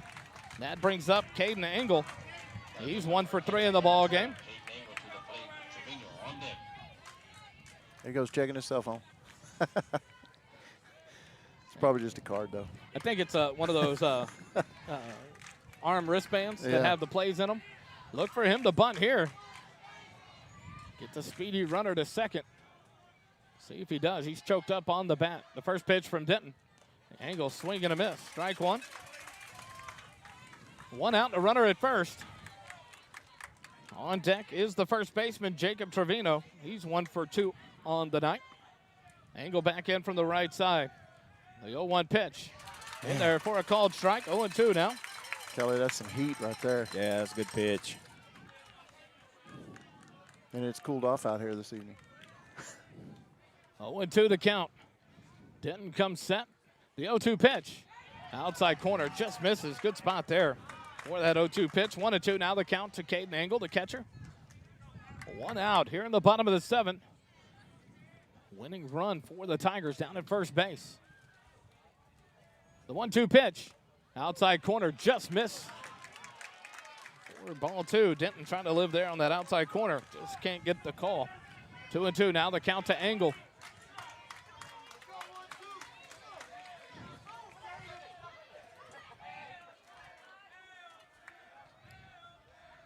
Denton comes set. The 2-2 pitch. The ball hit into right field. Heil, he'll make the, no, he can't get to it, but it's a foul ball. He dove for it. If he makes that, it may have been a double play. Ferreira was almost to second base. But instead, it's a 2-2 count as Engel stepped into this bat. Kelly choking up about an inch on the bat, looking just to put the ball into play with 1 out and a runner on first. Trying to move that guy over somehow.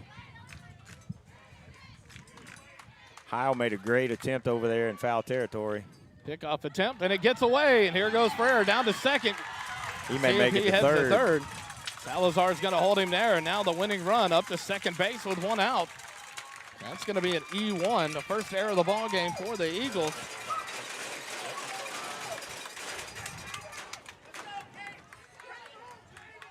So you may see a walk here and put Engel on. With 1 out to set up the forced play, the double play. Coach Vieira out of the dugout. They're gonna pitch to Engel with a 2-2 count. 1 out and a runner at second. A winning run for the Floresville Tigers down at second. A huge gap to left center field as Haddon is shaded over to right center field. Heil kind of playing the line. Ty Klaus Keismore all alone and left by himself. The 2-2 pitch. Swing and a miss, strike 3. And Engel down on strikes for out number 2. Big out. Yes, sir. Man alive. Third strikeout for Wade Denton, and that brings up the first baseman, Jacob Trevino. 1 for 2 in the ball game. Was walked in the second inning, left stranded at second base. Singled in the 4th and came around to score 1 of the 3 runs, and then grounded out to the third baseman, Smith, in the 5th. Steps in here with the winning run down at second base, and 2 outs here at the bottom of the 7th. Denton comes set from the stretch. A look back at second. And he'll turn towards second. Ferreira about 2 steps off. Hellman gives the signs to Denton. At this point, no mistakes to be made here. Winning run down at second base. The first pitch to Trevino. Outside corner called, strike 1. That's where Denton tried to live against Engel. Couldn't get the call there. Gets it right on the edge. Wade has a lot of success in putting that ball where he wants it when he has that little short slide step, that quick delivery to the mount or to the plate. 0-1 to count to Trevino. The 0-1 pitch. Not sure where that missed. It looked like a good pitch, but now 1-1 to count.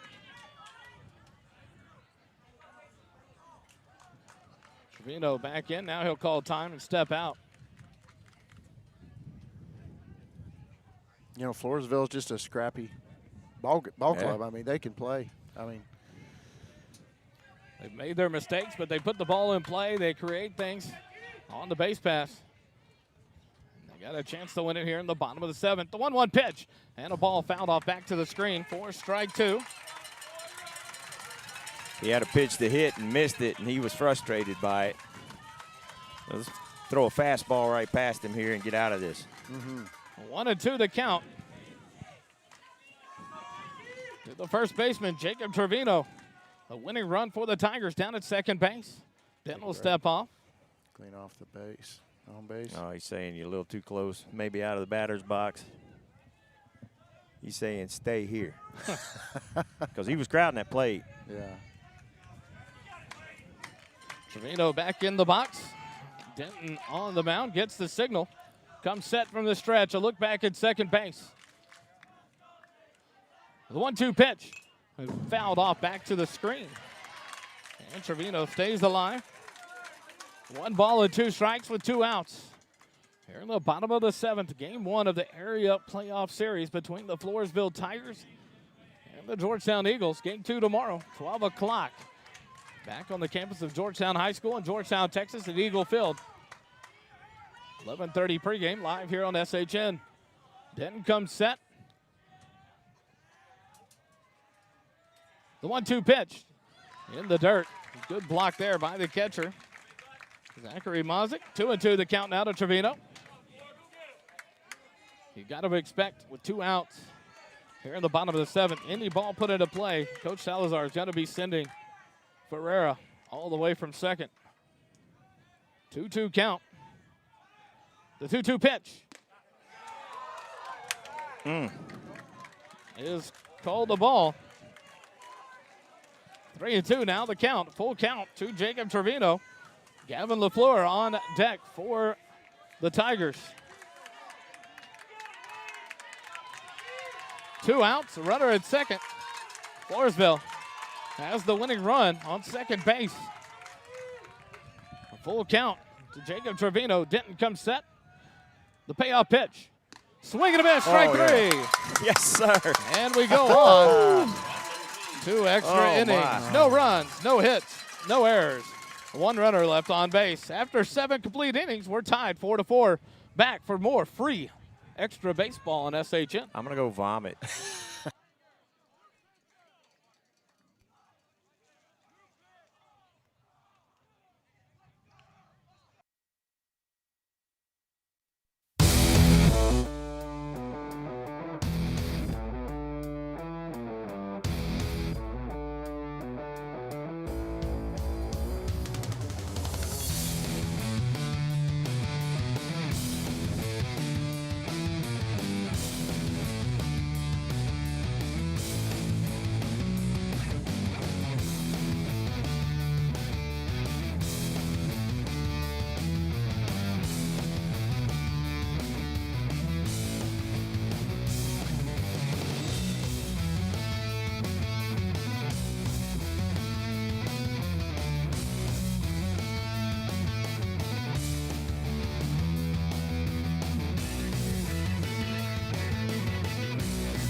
go to the top of the 8th inning. The new pitcher for the Tigers, Preston Freeman. And Cardenas moves over to third base off the mound. First pitch to Mazik in there for a called strike. Zachary 3 for 3 on the night with an intentional walk as well. Steps in to lead it off. The 0-1 pitch. Misses for a ball, 1-1 to count. Mazik has reached base in all 4 appearances tonight. Freeman with a totally complete different delivery. And a ball slapped, but line drive caught by the first baseman, Trevino. Nice hard slap hit by Mazik. L3 in the book for out number 1. Brings up E.J. Davis. He's 0 for 4 in the ball game. Davis steps in here with 1 out in the top of the 8th.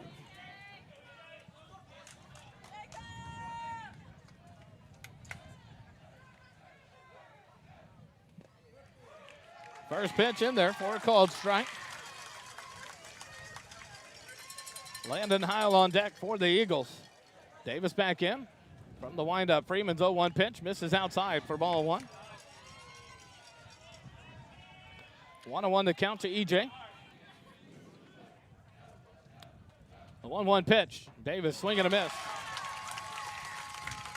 1 ball and 2 strikes. To the second baseman, E.J. Davis.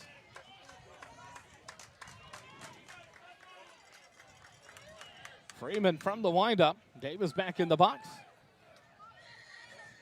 The 1-2 pitch to Davis. Freeman tries to get cute with the windup. Throws it over the head of Davis for a ball.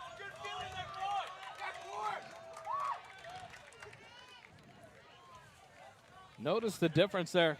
A little hitch in the giddy up. He does it different pitches, not the same every time. Yeah. 2-2 now, the count to E.J. Davis. The 2-2 pitch. Misses low. For ball 3, the breaking pitch.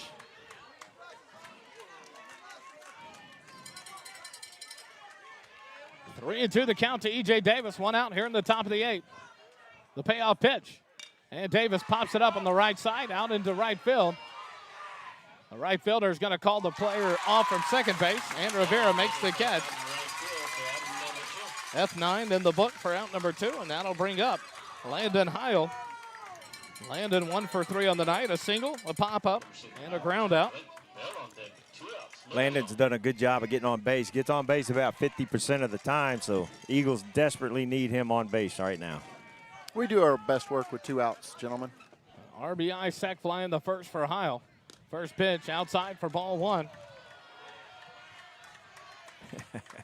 Hear the fans groan, but he's set up in the right side, left-handed batter's box. The 1-0 pitch. Breaking pitch on the inside corner for strike 1. 1-1 to count to Landon Heil. 2 outs here in the top of the 8th. Freeman from the windup. The 1-1 pitch. In the dirt. 0-2. 2-1 to count now to Landon Heil. Reese Bell on deck for the Eagles. 2 for 4 on the night. Top of the 8th. 4-4 your score. The Eagles have 2 outs here in the top of the 8th inning. Freeman from the windup. The pitch misses low. Ball 3. He thought he had it. He's shaking his head. 3-1 to count now to Landon Heil. The 3-1 pitch. Misses outside. Ball 4. There he is on base. And a 2-out walk. First walk issued by Freeman. That gives the Eagles a 2-out base runner. And Reese Bell steps in. A single in the first and in the third. 2 ground outs in the 4th and the 7th. Wheels. Reese Wheels Bell steps in here with 2 outs in the top of the 8th. Landon Heil down at first off the walk. He may punch me in the face next time he sees me. Heil leads off. First pitch to Davis, and he sends it into right center field. A little blooper. Long run in, but a catch made by the second baseman, Nader. Pop out to number 4. 4 out, number 3. No runs, no hits, no errors. 1 runner left on base. We go to the bottom of the 8th. 4-4 your score. More Eagle baseball and SHN in a moment.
go to the bottom of the 8th inning.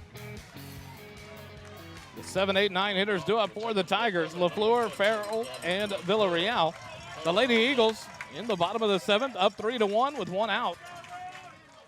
2 outs away from a victory to send them to the regional semifinals. Wade Denton on. First pitch as Gavin LaFleur bells out in there for a called strike. That's when you know your breaking pitch is working.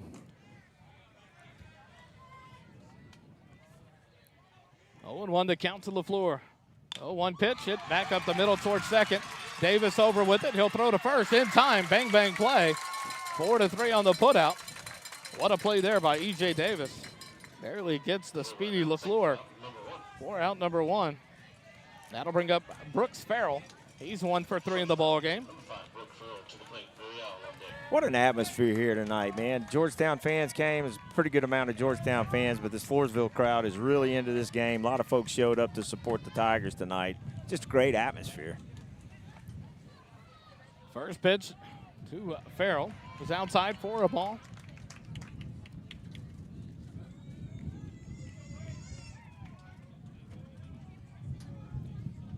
One 1-0 to Farrell. The 1-0 pitch misses low for ball 2.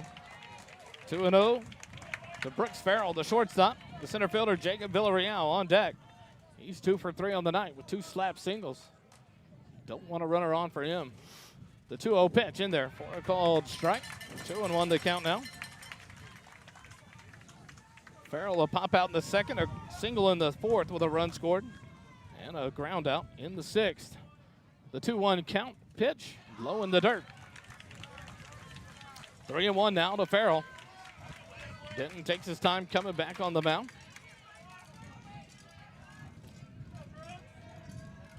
Denton comes set. The 3-1 pitch. Swing and a miss, strike 2.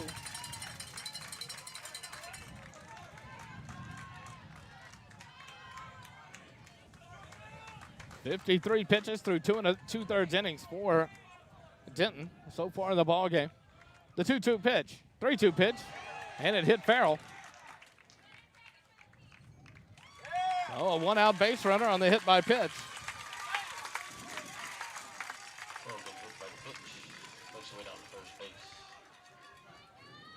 First batter hit by Denton, and now steps in the center fielder, Jacob Villarreal. He's got 2 singles.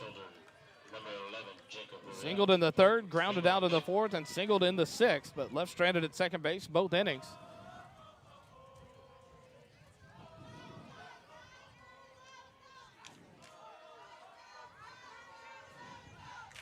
Coach Vieira out talking to the home plate umpire. Now Villarreal will step back in, but a hitter that we talked about, Kelly, he likes to just throw the bat out there with little punch hits. The lefty steps in with a runner on first and 1 out. The game-winning run for the Tigers. Denton throws over. Bell makes a good play to keep it from going past him. Do not want to make that mistake again.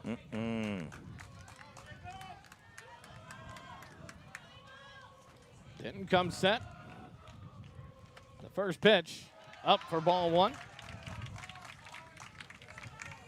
1-0 the count to Villarreal. The leadoff batter, Preston Freeman, on deck for the Tigers. The 1-0 pitch outside, ball 2.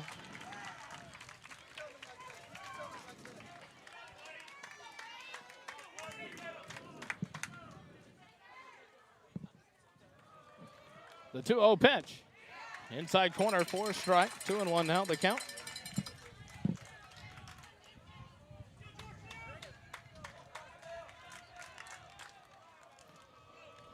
Denton comes set. The 2-1 pitch to Villarreal. Here's a ball slapped down the left field line, but curls out of play. For strike 2.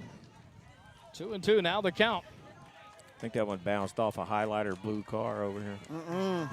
Better not hit the Lambo. 2-2 the count to Villarreal. The 2-2 pitch, outside corner, called strike 3. Wow. What a pitch there by Wade Denton. Wow. 4th strikeout of the night for Denton, and that'll bring up Preston Freeman with 2 outs and a runner at first. Freeman, 1 for 2 on the night, a strikeout and a single. Then he's been walked twice.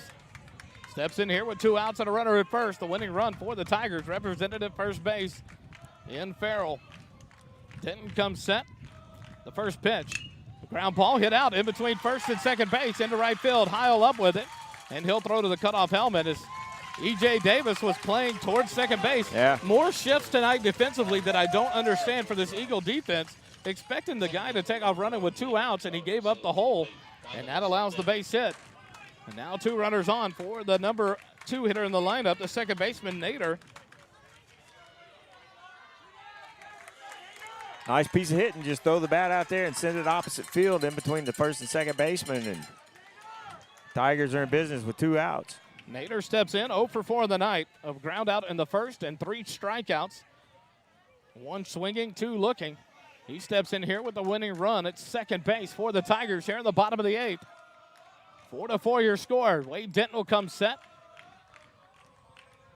The first pitch to Nader is a ground ball to third. Logan Smith will grab it, step on third base, and the end of the inning has upon us 5 unassisted for the out. And no runs on 1 hit, no errors, and a runner left on base. We go to the top of the 9th, 4-4 your score. Georgetown coming up, more Eagle baseball on SHN.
To the top of the 9th inning, the Eagles bring up the 5, 6, and 7 hitters.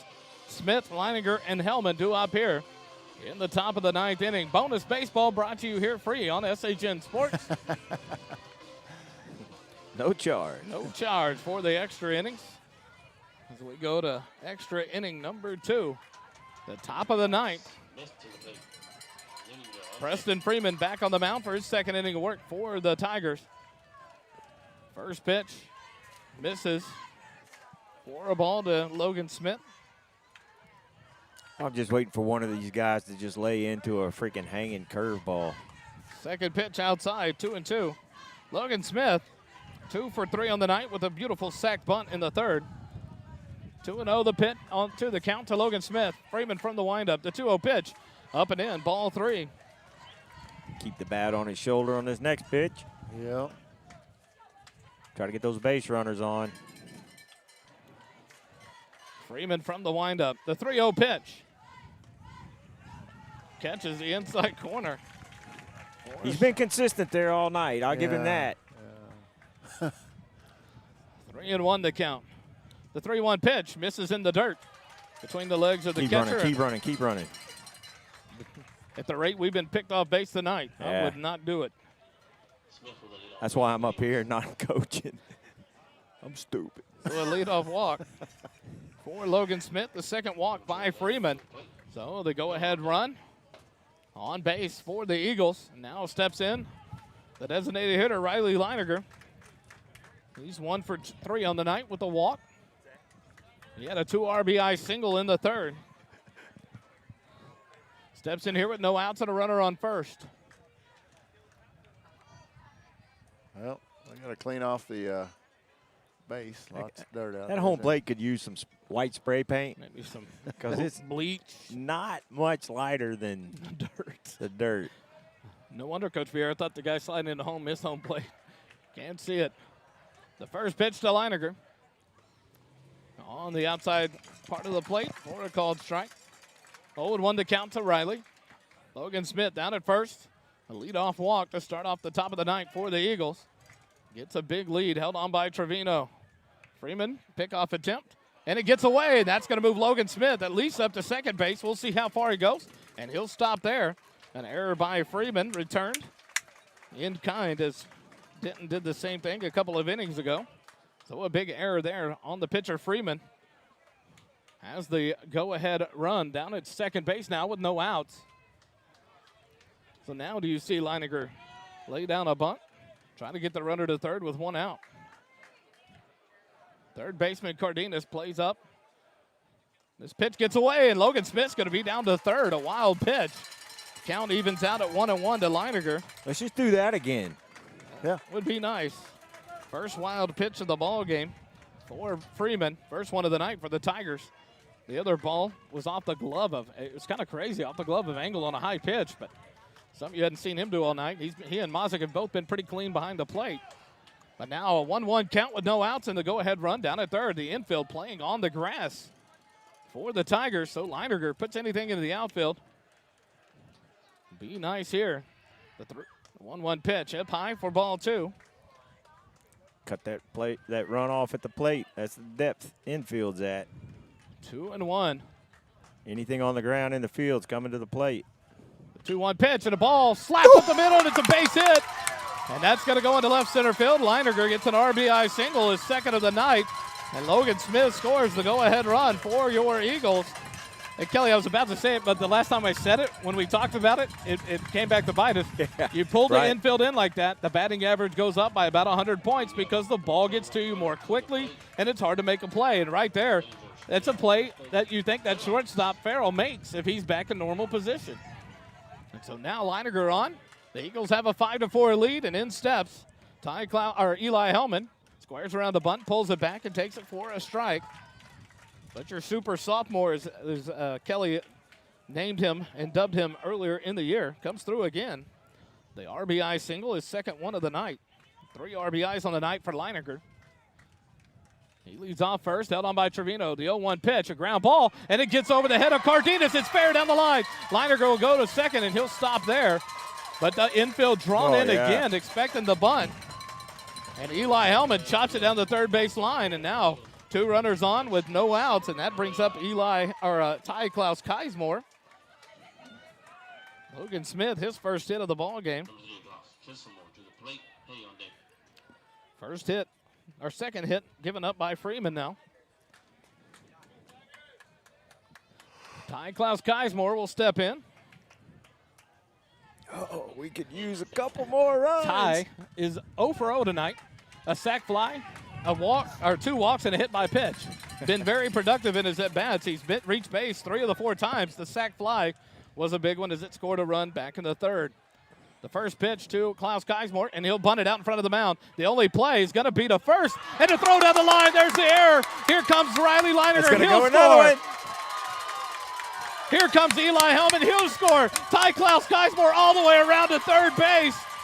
Oh, my goodness, and the bunt comes back to haunt the error by the pitcher, Preston Freeman. The third baseman, Cardenas, was even pointing to him. First base, first base, first base. That's what I was about to say. Get the out.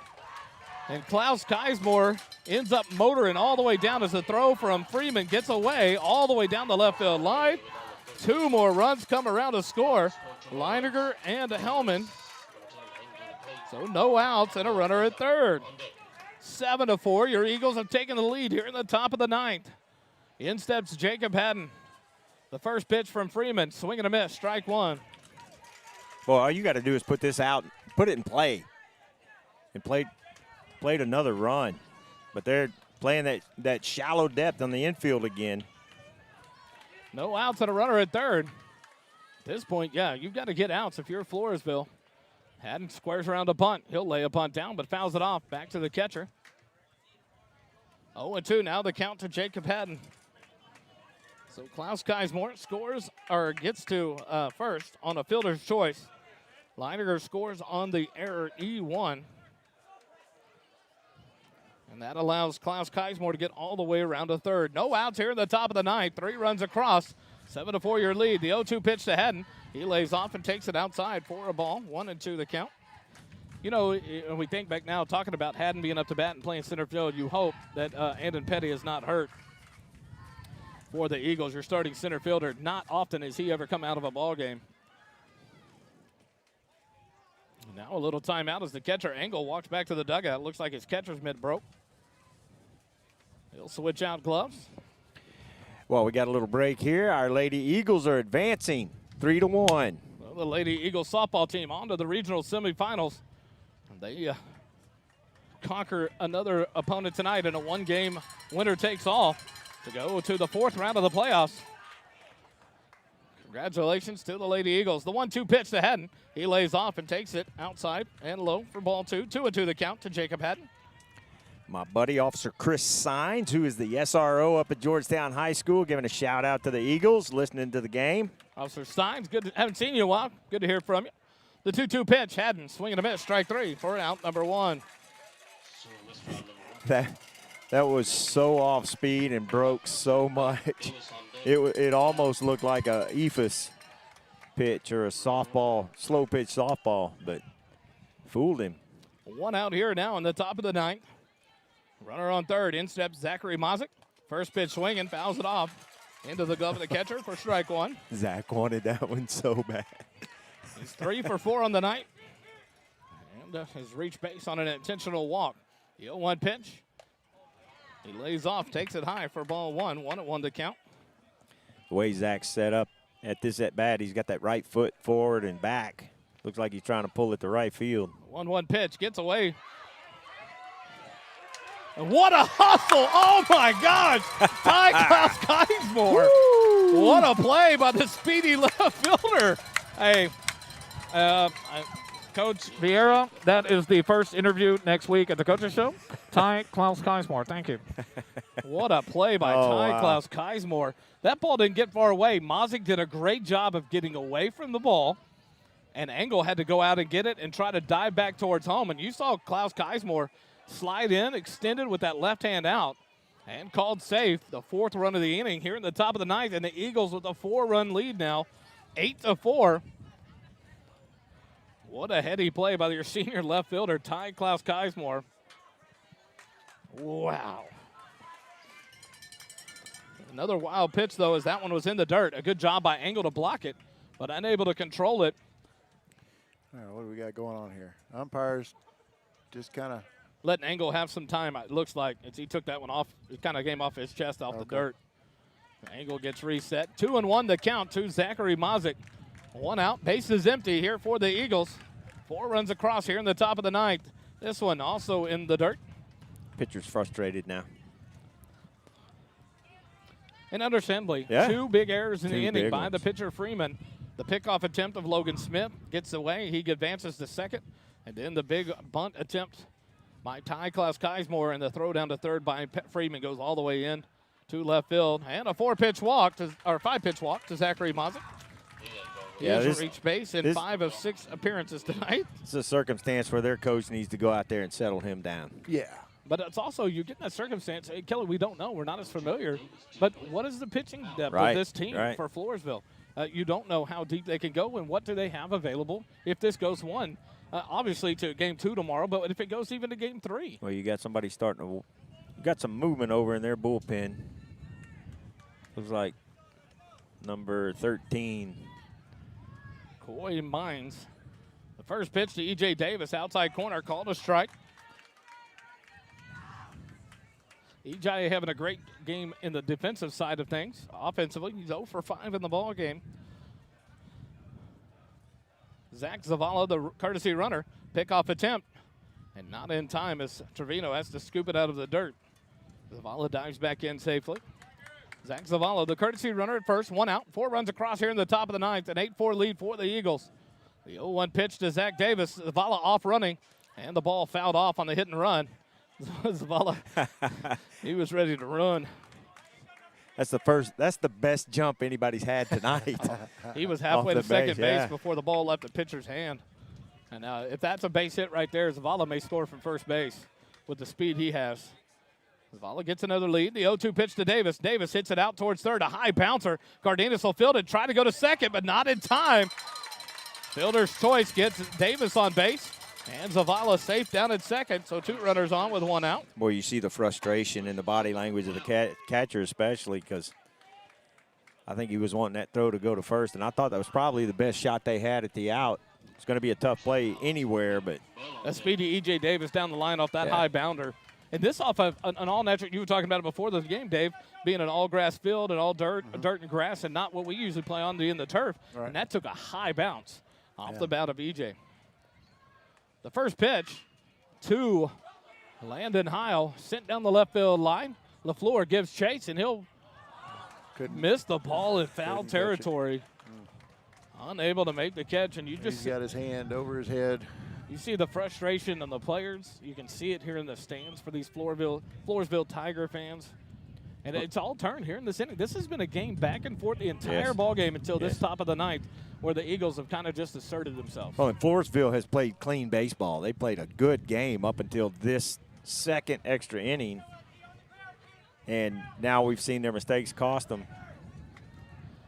0-1 the count to Landon Heil, your right fielder. The 0-1 pitch. He lays off and takes it high for ball 1. And Wally, the energy that was in this crowd. Totally vacuumed out. Yeah. Holding Georgetown to 4 runs until the 9th inning. This crowd was pumped up about it. 1-1 pitch, and a ball hit out towards short, and under the glove of the shortstop, another error, and that'll bring Zavala all the way around from second base. He'll score up standing up for the 5th run of the inning. So Landon Heil gets an RBI. E6 in the book. They're bringing Jared out, letting him celebrate with the players when they come in the dugout. I love it. So Zavala, the 5th run of the inning, comes around to score. E.J. Davis moves up to second. Landon Heil on this error by the shortstop, Farrell. In steps Reese Bell. First pitch down low in the dirt for ball 1. Here we are, 9-4, 1 out in the top of the 9th. I love that 5-run lead. I'm sitting here like, wow, I can't believe this. Yeah. The 1-0 pitch to Bell. Misses, outside corner. Misses Bell's liking and gets called for a strike. That foul ball that the left fielder missed earlier, this wind is still blowing hard, so it's doing goofy stuff to those high fly balls. A 1-1 pitch inside, almost hits Bell. He kind of ducks out of the way. After being hit in the elbow in that one game, he's not too keen on that one. If you lean into it, the ump's going to be like, Try again. Yeah. 2-1 to count to Bell. The 2-1 pitch, swing and a miss, strike 2. Yeah, he's kind of fooled by that. You saw that lead foot go back instead of straight forward.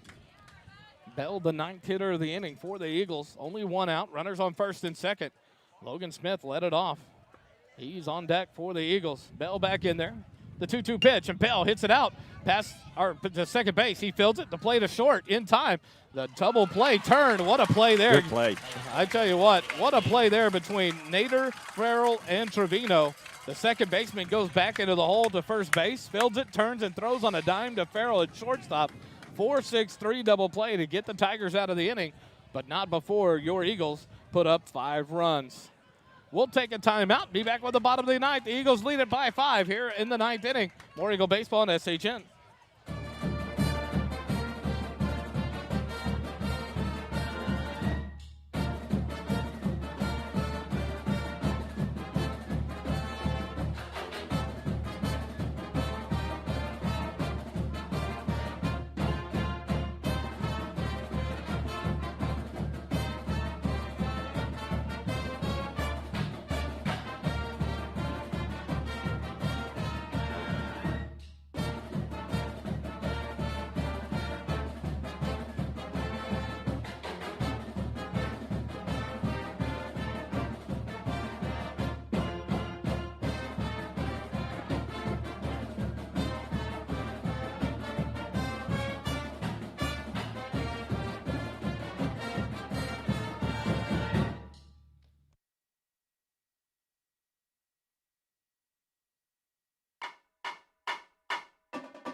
We go to the bottom of the 9th inning.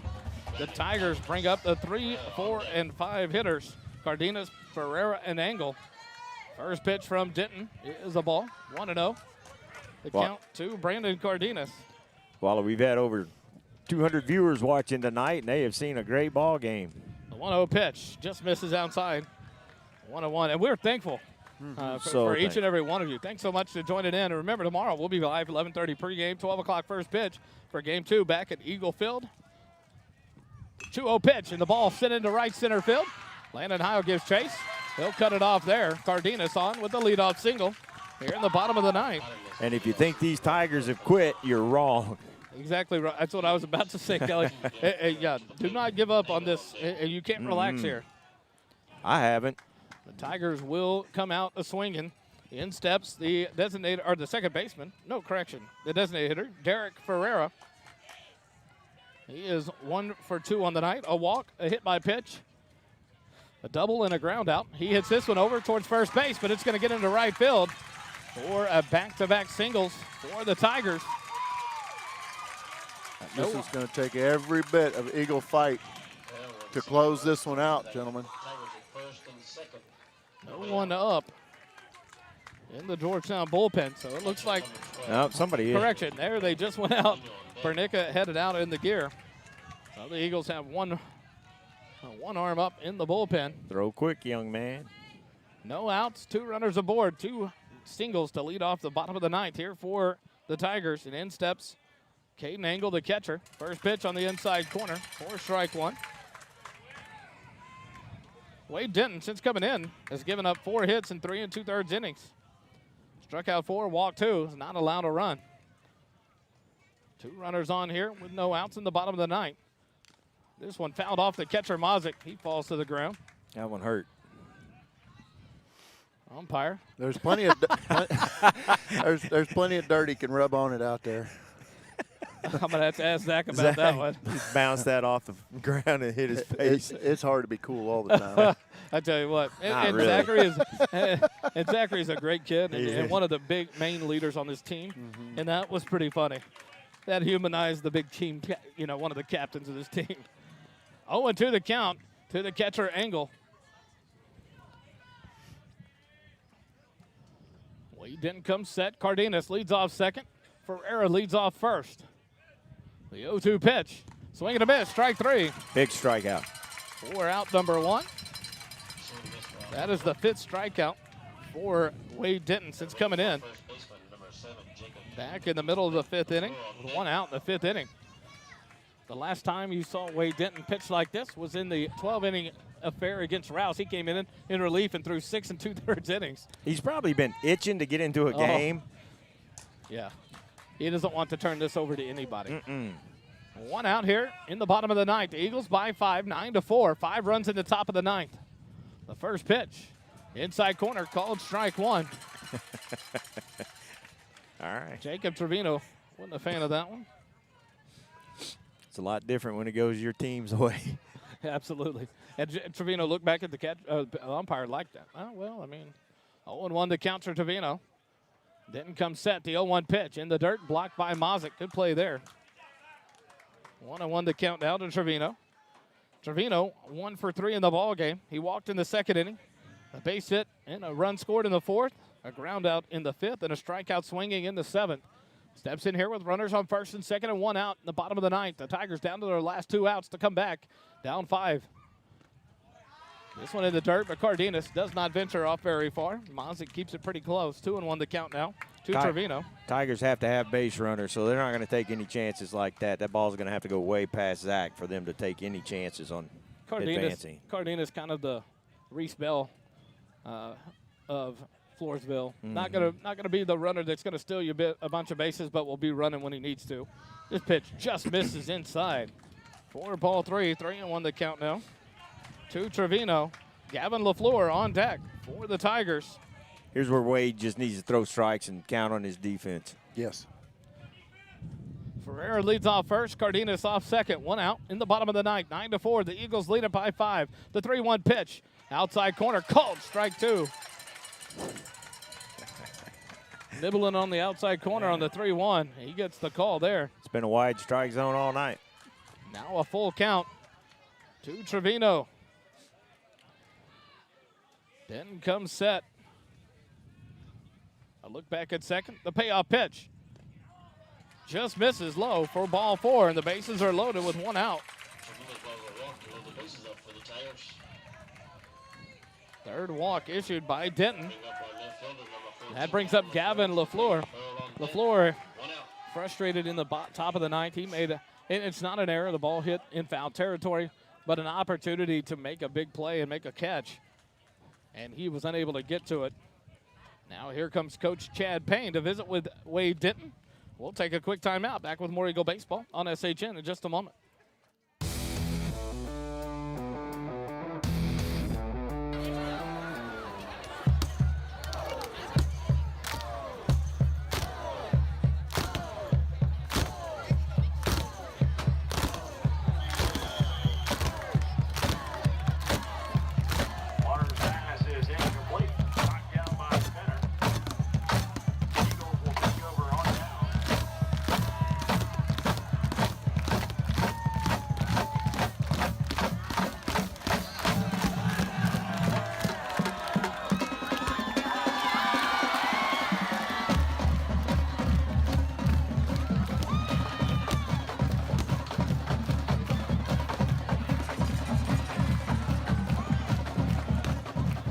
Wade Denton will stay in the ball game for your Eagles. 1 out here in the bottom of the ninth. 9-4, and the story all changed in the ninth. 4-4 going into the top of the ninth. Your Eagles put up 5 runs in the top of the ninth on 2 hits, 3 errors, and 1 runner left on base. Bases loaded here with 1 out. The first pitch to LaFleur misses for a ball. Denton really wants to finish this game. Opportunity here, ground ball. Turn it a double play and get out of here. Tigers got to be patient at the plate. The 1-0 pitch to LaFleur. Misses low for ball 2.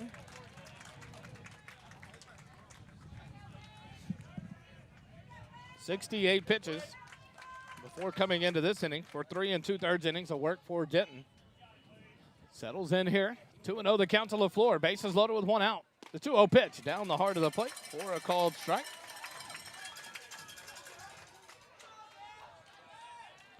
2-0 the count to Gavin LaFleur, the left fielder. Denton comes set. The 2-1 pitch. And LaFleur sends it into center field. Jacob Haddon gets it. He's going to come off firing. And Cardenas does not tag up. So an out, fly out for out number 2. F8 in the book. Not going to take a chance of losing the game right there. It's a smart call in holding that runner because I'm kind of surprised you didn't have a pinch runner come in. Yeah. In a game like this. That's not the winning run. It's not the tying run, but it's an important run because that's the first one to start the run for the Tigers if it's going to happen. And right there, you think a speedier runner is going to tag up on that ball. But Jacob Haddon gets it in quickly. 2 outs now with bases loaded, and that'll bring up Brooks Farrell. The first pitch misses for a ball. Just need 3 strikes. Farrell 1 for 3 in the ball game, hit by a pitch in his last at bat in the 8th inning. Left-handed at second base, steps in here with bases loaded and 2 outs. A 1-0 pitch in there for a called strike on the inside corner. 1-1 the count.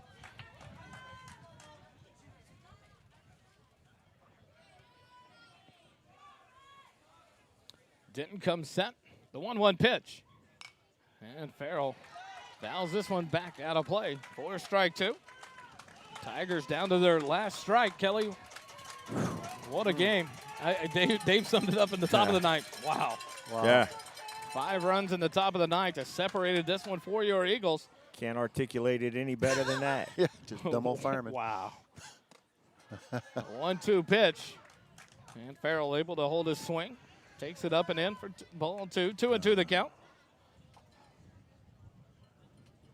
1 strike away from a Game 1 victory for your Eagles. Leading by 5, 9-4. What was that? Farrell takes the timeout, steps out. The umpire grants it.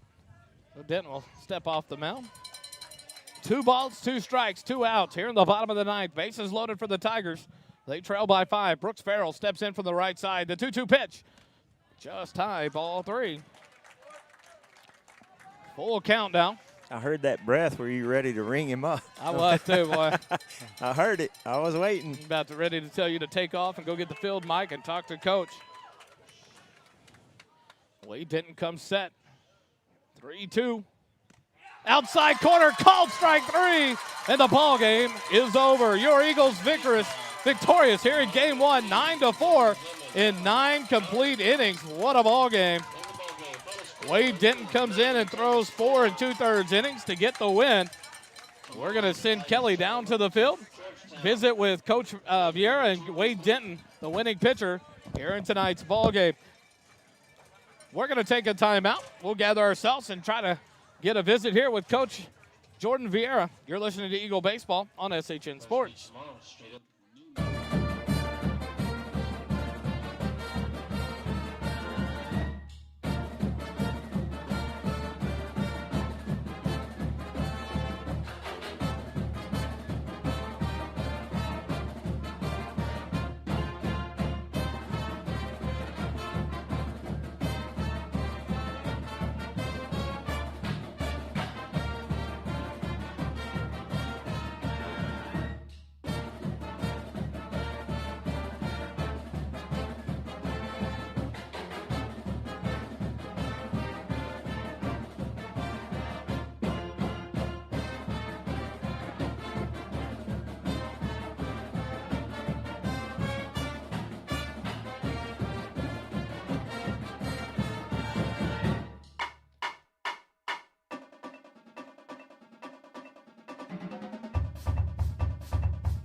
Coach Jordan Vieira. Coach, we've talked about the grit of this team. I think we saw it tonight. Hey, man, that's what our guys have been doing all year, you know.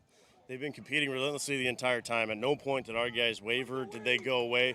They made some really good pitches early. Their pitching staff did, especially after we scored the 3 spot. They started kind of changing the way they were calling some pitches, and we got away from our plan a little bit. Hats off to those guys over in the other dugout. They did a really good job of scratching, and they didn't go away, but then our guys regrouped, and then you have the big 5 spot there at the end to kind of blow some stuff open. So phenomenal job by those guys. So when they tie the game, crowds into it. Great crowd tonight, Yeah. both fan bases. But there was no panic. No. And your guys started doing what they were supposed to do, and then Wade Denton comes in and shuts them down. No doubt. Every time Wade shows up on the mound, we call him in, ball gets handed to him, and say, your job is slam the door. Do what you do. Fill up the strike zone. He did what he does. And he just relentlessly attacks strike zone. He believes that his stuff's better, firmly believes it. We believe that his stuff's better. And he goes in there and he attacks everything that he's got. So, he gets the extended relief at the end, ends up hawking a win, but good for him. Well, Coach, got the victory. Amen. One more to go. Yes, sir. So noon tomorrow. Noon tomorrow, Eagle Field. Looking Show forward up, be to it. loud, wear blue. We'll Be do a it. fun one. Congratulations, Coach. Thank you, Kelly. Appreciate it. And we got Wade Denton here with us. Wade, phenomenal job coming in there. Talk about what you were thinking when you first take the mound. I was ready to come in. I've been in I've been ready all week. Last week didn't have to pitch because we had phenomenal pitching, and then this week, Silva was doing a really good job, but I was ready to go in there. So. Well, Wally and I were talking about it. We haven't had to use relief pitchers last weekend. Have you guys been itching to get on the mound? Oh, 100%, especially as a reliever. Your mentality is to go in there, and you have to be a competitor. So whenever you don't get that chance, it lights a fire under you, and it lasted all week for me. So whenever the Tigers load the bases up with just one out in the inning, what's going through your mind? What's the process to not panic? Nothing changes. Definitely slow down. Focus on breathing is huge in those situations.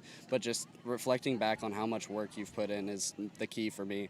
That's what gives me confidence, is reflecting on how much work I've put in, and I know I deserve to do what I do. So. Well, great job tonight.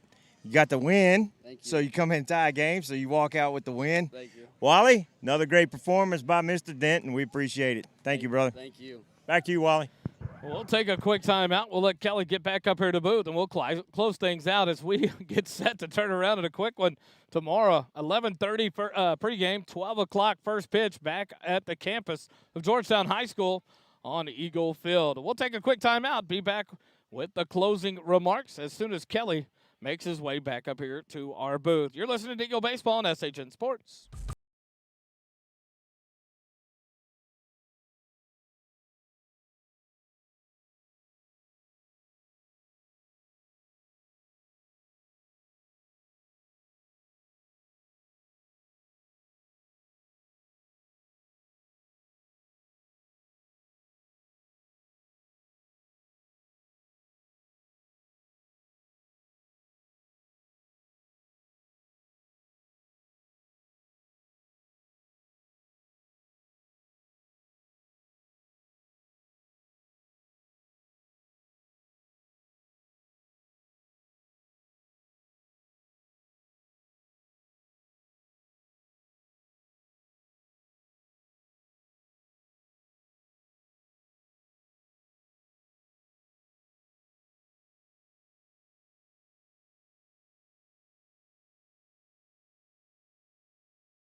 Kelly and Dave, what a ball game.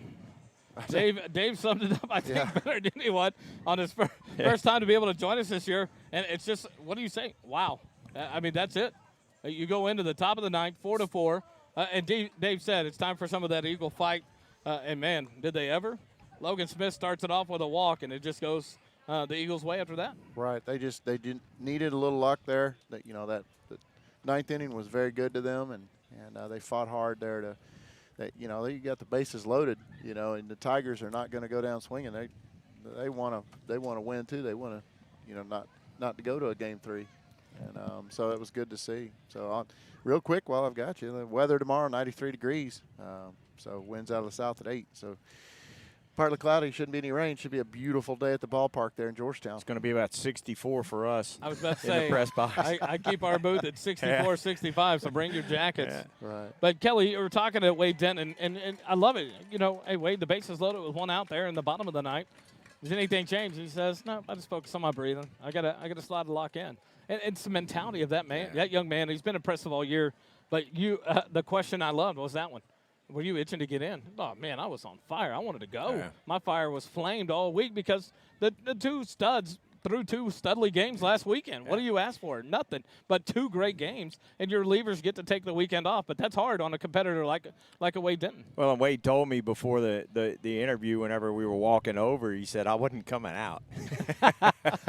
So it would be funny to see Coach Vieira drag him off the mound, but if he decided to go that way. But, man, what a ball game. And, I asked Coach Vieira about it.